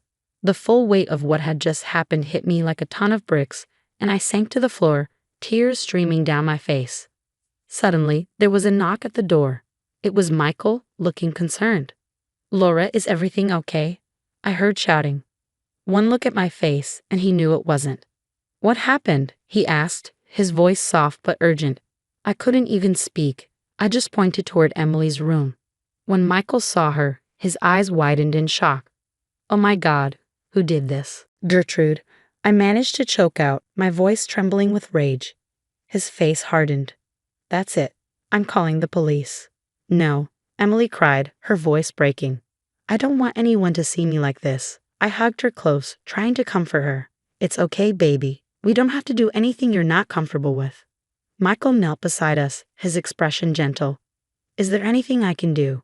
Before I could answer, my phone rang. It was Sarah. Laura, what's going on?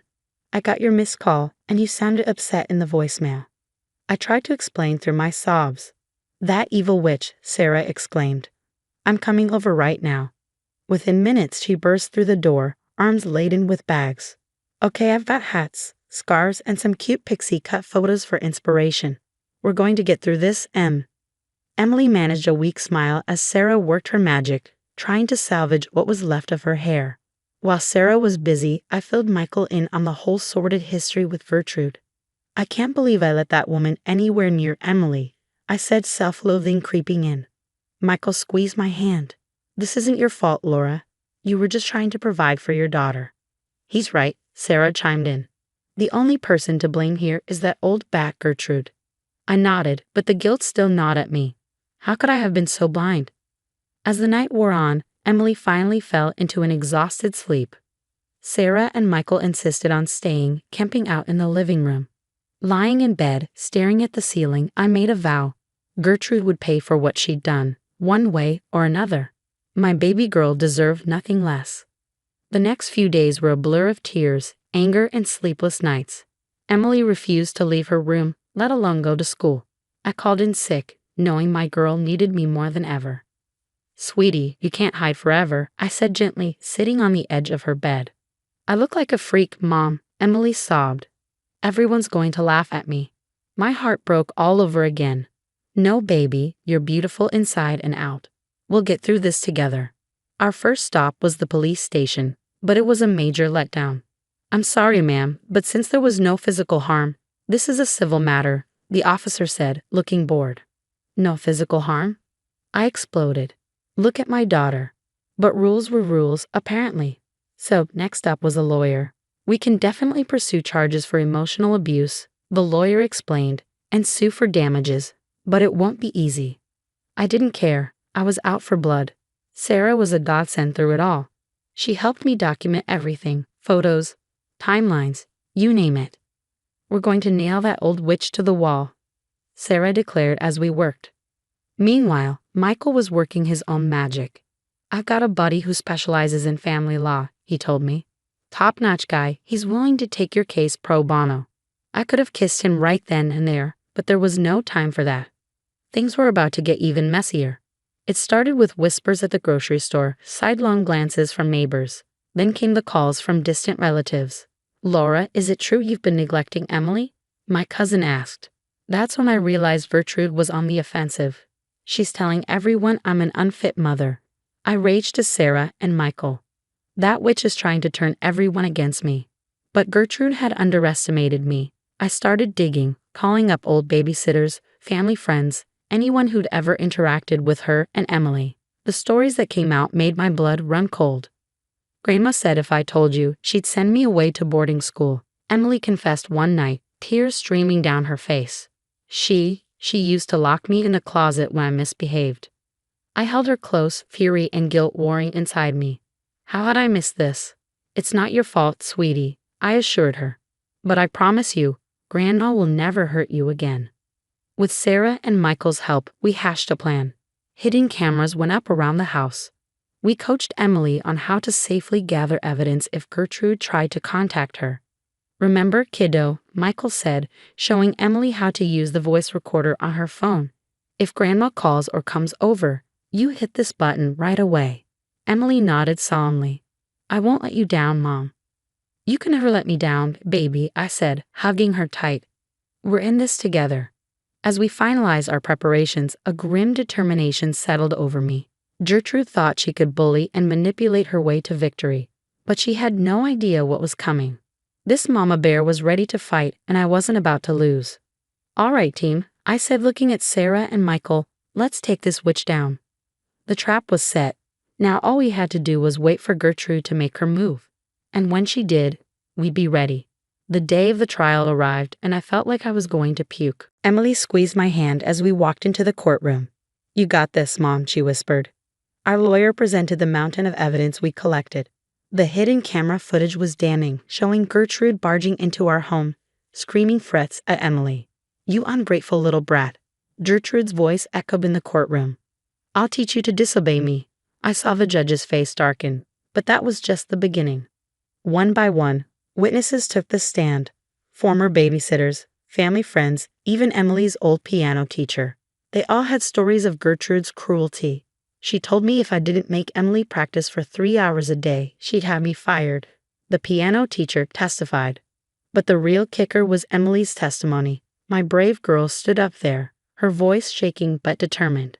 "Grandma said if I ever told Mom what she did, she'd make sure I was taken away," Emily said, her eyes welling up with tears. I couldn't hold back my own tears. How had I not seen this? Gertrude's lawyer tried to paint her as a concerned grandmother, but it was too late. The truth was out. When the judge announced his decision, I nearly collapsed with relief. "This court grants a permanent restraining order against the defendant," he declared.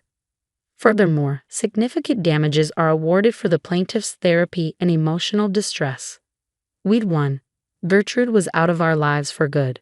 Outside the courtroom, Gertrude approached us, tears in her eyes. "Laura, Emily, I'm so sorry," she started. I cut her off coldly. "Save it, Gertrude. You're dead to us."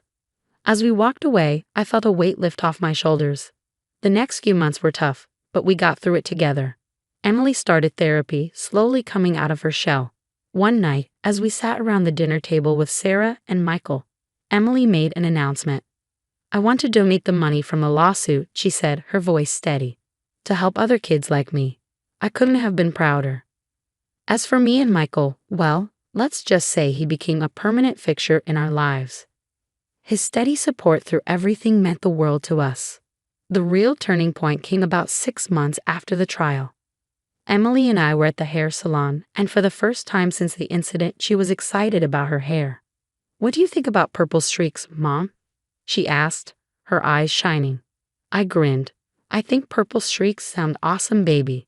As the stylist worked her magic, I caught Emily's eye in the mirror. She was smiling, really smiling, for the first time in months. "You know what, Mom," she said. "I think we're going to be okay." I squeezed her hand. "Yeah, baby, we're going to be just fine." Looking at my daughter, her new bold hairstyle a testament to her resilience, I knew we'd come out the other side stronger than ever. Gertrude had tried to break us, but she only made us unbreakable. As we left the salon, heads held high, I realized something important. Sometimes the best revenge isn't about getting even. It's about living well on your own terms. And that's exactly what we intended to do. If you were in Laura's shoes, would you ever consider forgiving Gertrude for her actions, or do you believe some betrayals are truly unforgivable? Hey there, I'm Galina. I'm 28, and I've got this wild knack for transforming spaces into something magical. Interior design isn't just my career, it's my passion. Give me a drab room, and I'll turn it into something that looks like it's straight out of a glossy magazine spread. And let me tell you, there's nothing quite like the feeling when the vision comes to life. My life felt like the perfect design. Everything in its place, stylish and under control. I had an incredible fiancé, Mark. He's an engineer, brilliant and not to mention, adorable. We were in the middle of planning our wedding. And let me tell you, Pinterest had nothing on our ideas. "Babe, what do you think about a rustic chic theme?" I asked one night, flipping through our mood board. Mark grinned, pulling me closer. As long as I get to marry you, you could go with Dumpster Chick, and I'd still be happy. That was Mark, always supportive, always making me laugh. Work was amazing too. I just scored a huge project redesigning the Starlight Hotel, a super chic spot downtown that was ready for a total overhaul. My best friend and partner in design, Tara, practically screamed when I told her. Do you have any idea what this could do for your career? She squealed, practically bouncing out of her chair. You're going to be the next Victoria. Ah, Victoria. She was my mentor and the queen of interior design. Straight out of college, she took me under her wing, teaching me everything. I owe her so much. Galina, darling, she'd say in that elegant accent of hers, you've got an eye for beauty. Now, let's make sure the world sees it. But not everyone was so thrilled about my success. My cousin Carla, for example, always had a competitive streak. Every family gathering, there she was with her plaster-on smile. Oh, Galina, she'd say, voice dripping with fake sweetness, still playing with dollhouses, are we? I'd bite my tongue, reminding myself that success is the best revenge. Then there was Uncle Robert, a big-shot real estate developer, always talking deals and making moves. Lately, he'd been showing a lot of interest in Mark. Mark, my boy, he'd boom, clapping Mark on the back. We should talk business sometime. I could use someone with a sharp mind like yours. At the time, I didn't think much of it. I was too busy living the dream. My career was taking off, and I was planning the wedding of my dreams. Life was perfect. One night, Mark and I were curled up on the couch, flipping through wedding magazines. I couldn't help but feel like I was living a fantasy. You know, I said, snuggling closer, I never thought I'd have all this. A great career, an amazing fiancé. Mark kissed the top of my head. You deserve it all, G, and more. Little did I know, my perfectly designed life was about to undergo a major, unwanted renovation. But that's life, right? Sometimes you've got to tear everything down before you can rebuild something even better. The Starlight Hotel project quickly became my entire world. I was pulling 12-hour days, sometimes more, with my design board covered in fabric swatches, paint samples, and sketches. Exhausting? Yes. Exciting? Absolutely. Galina, darling, remember to breathe, Victoria reminded me during one of our calls. The hotel isn't going anywhere. I laughed it off. I'll sleep when I'm dead, Vic, or at least when this project is finished. But while I was crafting my masterpiece, my personal life was starting to fall apart. Mark was acting distant, spending more and more time with Uncle Robert. He'd come home late, reeking of expensive cigars and whiskey. How was your day? I'd ask bleary-eyed after hours of staring at blueprints. Fine, he'd mumble, barely looking up from his phone. Just business stuff with Robert, you wouldn't understand. I tried to brush it off. We were both busy, right? It was just a phase. But then I started noticing other things, like how Carla was suddenly showing up at every family dinner, always finding a reason to sit next to Mark. Oh, Mark, you're so funny, she giggled, touching his arm in a way that made my skin crawl. I confided in Tara over coffee one day. Am I imagining things, or is something off? I asked, stirring my latte anxiously. Tara frowned, setting down her spoon. Honey, I think you need to talk to Mark. Communication is key, remember? I nodded, determined to fix things every time I tried to talk to Mark. Something always seemed to come up. A late meeting, drinks with Robert, or some sudden work emergency. Then came the night that shattered everything. I had wrapped up early at the hotel site and decided to surprise Mark with dinner. As I walked into La Bella, our favorite Italian restaurant, my heart stopped. There, in a cozy corner booth, were Mark and Carla, laughing and holding hands across the table. I stood frozen, my world tilting as I watched Mark lean in and kiss her. I must have made a sound because suddenly they both looked up, their faces painted with shock. Under different circumstances, it might have been comical, but at that moment I was dying inside. Galina. Mark jumped to his feet, his face pale. This isn't. But it was, so clearly it was. I don't even remember leaving the restaurant. The next thing I knew, I was home, with Mark pounding on the door, begging me to let him explain. Explain what exactly? My voice was ice. Mark's shoulders slumped. I'm so sorry, Jill. I never meant for this to happen. It's just you've been so busy, and Carla, she understands me. You what? I spat, fury coursing through me. You fell in love while I was working my ass off to build a future for us. It's not like that, he protested weakly. Robert's been showing me all these amazing business opportunities and Carla's been helping. I held up my hand, unable to bear another word. Get out. Galena, please. I said, get out. I screamed, grabbing the nearest object, a vase he'd given me, and hurled it against the wall. It shattered spectacularly, and with it, my life. Mark hesitated for a moment before leaving. As the door clicked shut, I sank to the floor, surrounded by broken glass and broken dreams. How had everything fallen apart so fast? What had I done wrong? I don't know how long I sat there, tears streaming down my face. Finally, I reached for my phone with trembling hands and dialed Tara. Tara, I choked out when she answered, can you come over? I need you. When Tara arrived, I was still sitting in the wreckage of my perfect life, unsure how to even begin piecing it back together. The next few weeks passed in a blur of fabric swatches and paint samples. I threw myself into the Starlight Hotel project, working insane hours, anything to keep my mind off everything that had happened. Galena, you can't keep this up, Tara said one night, forcibly pulling me away from my desk. You need to deal with what happened. I sighed, running a hand through my messy hair. What's there to deal with? My fiancé left me for my cousin. End of story. But Tara and Victoria weren't letting it go that easily. They tag-teamed me, urging me to think about what really happened. Something doesn't add up, Victoria mused. Mark's change was too sudden. And Robert's involvement. We started digging, and it wasn't easy. But between Victoria's connections and Tara's talent for social media sleuthing, we uncovered a web of lies that made my head spin. Look at this, Tara said, pointing to her laptop screen. All of Robert's recent projects are failing. He's desperate for cash. Suddenly, everything clicked. Robert's interest in Mark, the late-night business meetings, Carla's constant presence. He's using them. I realized my stomach turning. He's promising Mark some huge break and using Carla to sweeten the deal. But we needed proof.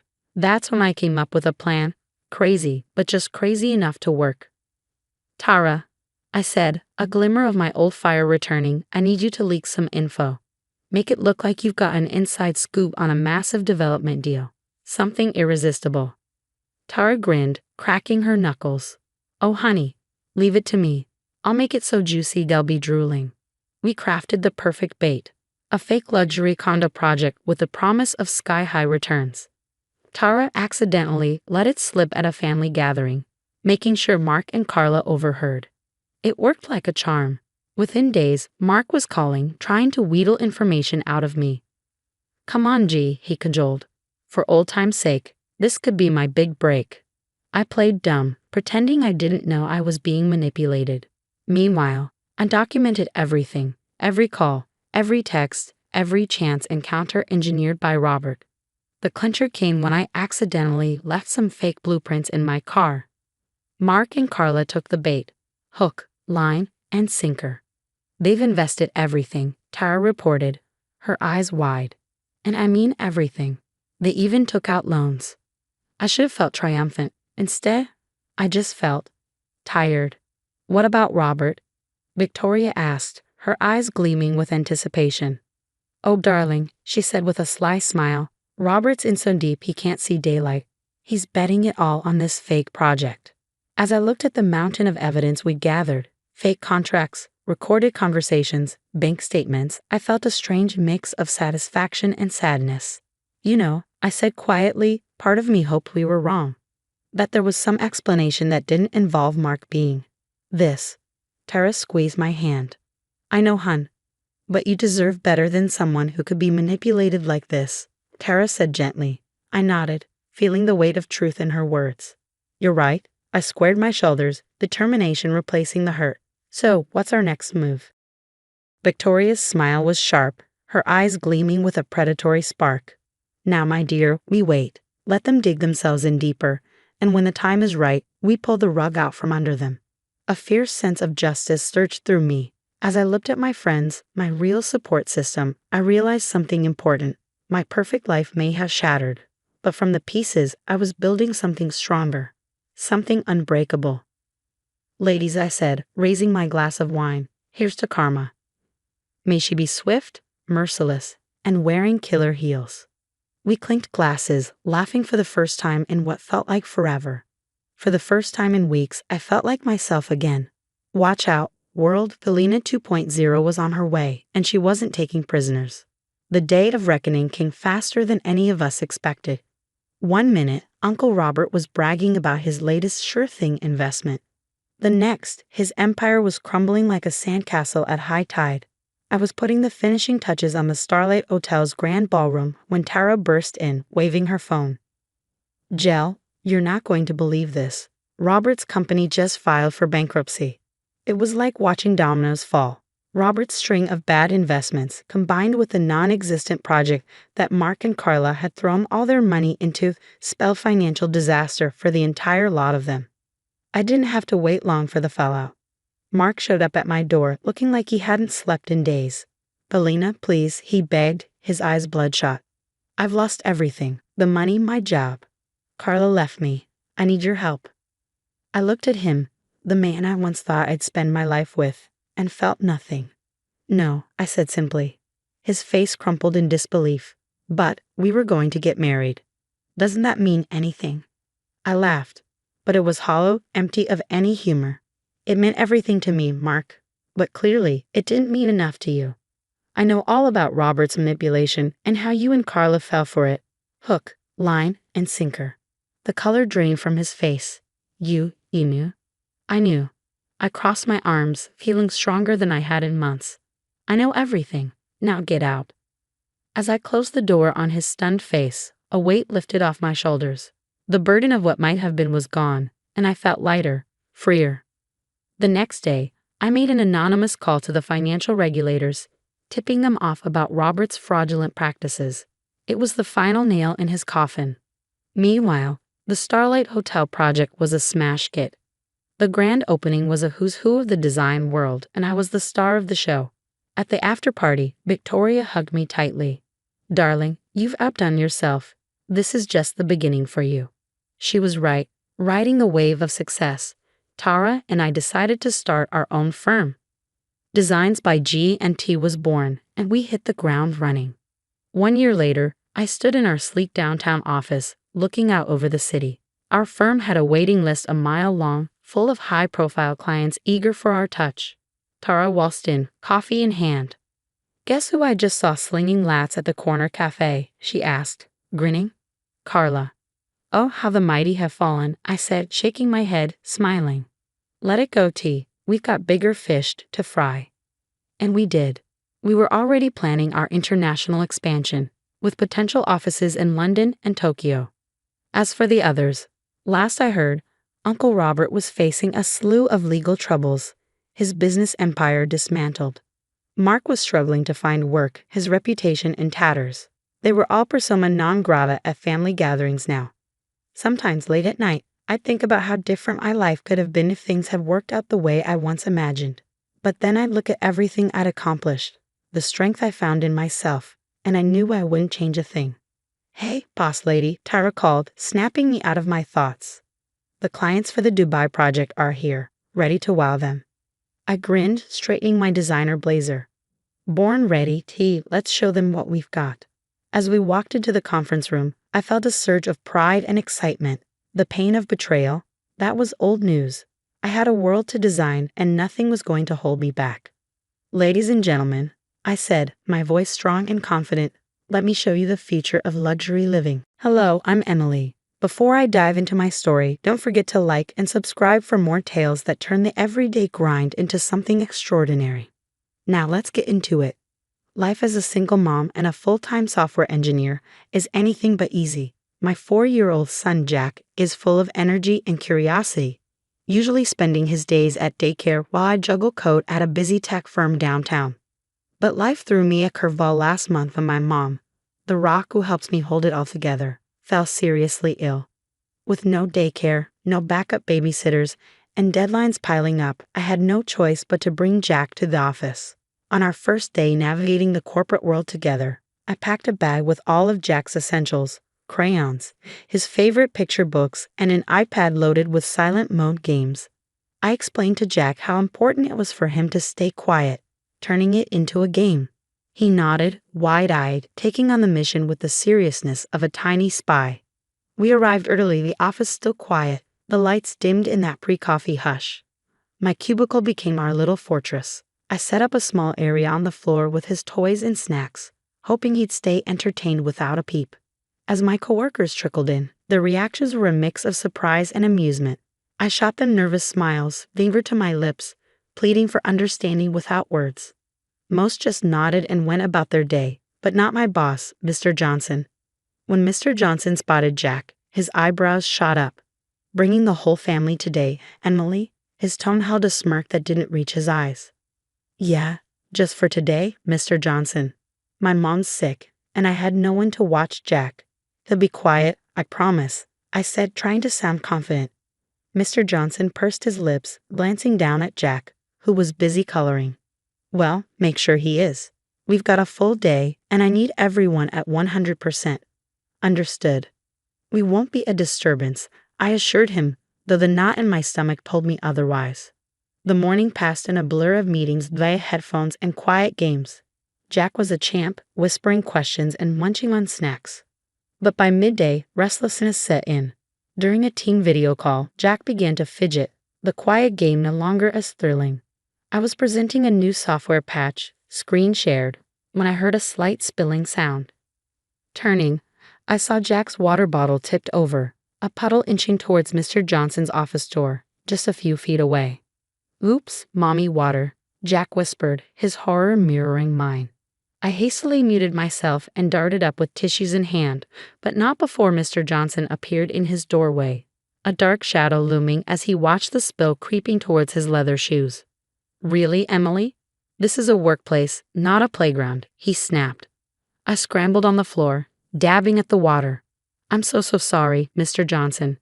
We're cleaning it up right now. It won't happen again. But what happened next shocked me. Mr. Johnson, his patience clearly worn thin, reached out and slapped Jack's cheek. I froze for a millisecond, shock rooting me to the spot. Then maternal instinct kicked in. I stood swiftly, wet paper towels dropping from my hands, and rushed to Jack, sweeping him up into my arms. He buried his face in my shoulder, sobbing, his small body trembling. I turned to face Mr. Johnson, who looked back at me with a mix of defiance and irritation. A cold fury settled over me. You get my son. You actually hit him, I said, my voice low, struggling to keep it steady. He needs to learn not to mess with other people's things, Mr. Johnson replied, unapologetic. That gives you no right to touch him, ever, I countered, holding Jack close. Around us, the office had gone quiet, my colleagues peeking over their cubicles, drawn by the commotion. I'm calling HR about this right now, I declared, my decision firm. Ignoring Mr. Johnson's scoff, I headed straight to the HR office, Jack still in my arms, his cries now soft whimpers. The HR manager, Ms. Watkins, looked up in surprise as I entered her office, Jack's face still buried against me. Emily, what happened? She asked, concern creasing her brow as she noticed Jack's distress. I set Jack down gently and explained. Mr. Johnson hit Jack. He spilled some water by accident and Mr. Johnson slapped him. The words tasted bitter, almost unbelievable as they left my mouth. Ms. Watkins' eyes widened. Oh no, that's not acceptable at all. Let me document this and we'll start an immediate investigation. Can you write down everything that happened? And we'll need to take photos of Jack's cheek. The rest of the day was a blur of written statements, whispered apologies from sympathetic coworkers, and the cold, hard process of filing a formal complaint. Jack clung to me, quieter than I'd ever seen him, his small world shattered by the harshness of an adult's anger. Once we were back at my cubicle, I pulled out my phone and gently turned Jack's face toward the light. Sweetie, I just need to take a picture, okay? It's important, I murmured, snapping a few photos of the red mark on his cheek. These would be crucial for the report to HR. Next, I scanned the office floor, my eyes meeting those of a few colleagues who had witnessed the incident scene. I approached each colleague one by one, starting with Ella, who had been closest to the scene. Ella, could you please help me document what happened for HR? I asked. She nodded immediately, her face a mix of concern and anger. Of course, Emily. It was completely out of line. Ella responded, her voice low but firm. She quickly wrote down her account, detailing how Mr. Johnson had struck Jack without any provocation other than the spilled water. I gathered similar testimonies from two other colleagues, Tom and Mira, who also expressed their disbelief and willingness to support my complaint. With the statements and photos secured, I felt a grim satisfaction. There was enough evidence to make a solid case against Mr. Johnson. Holding Jack's hand, we returned to Ms. Watkins' office in HR. "I have statements from witnesses and photos of the injury," I said as I handed over the evidence. Ms. Watkins took them, her expression growing increasingly serious. "This is very serious, Emily. We'll need to conduct a formal investigation. It's clear this is not just a minor incident," she stated, her voice resolute.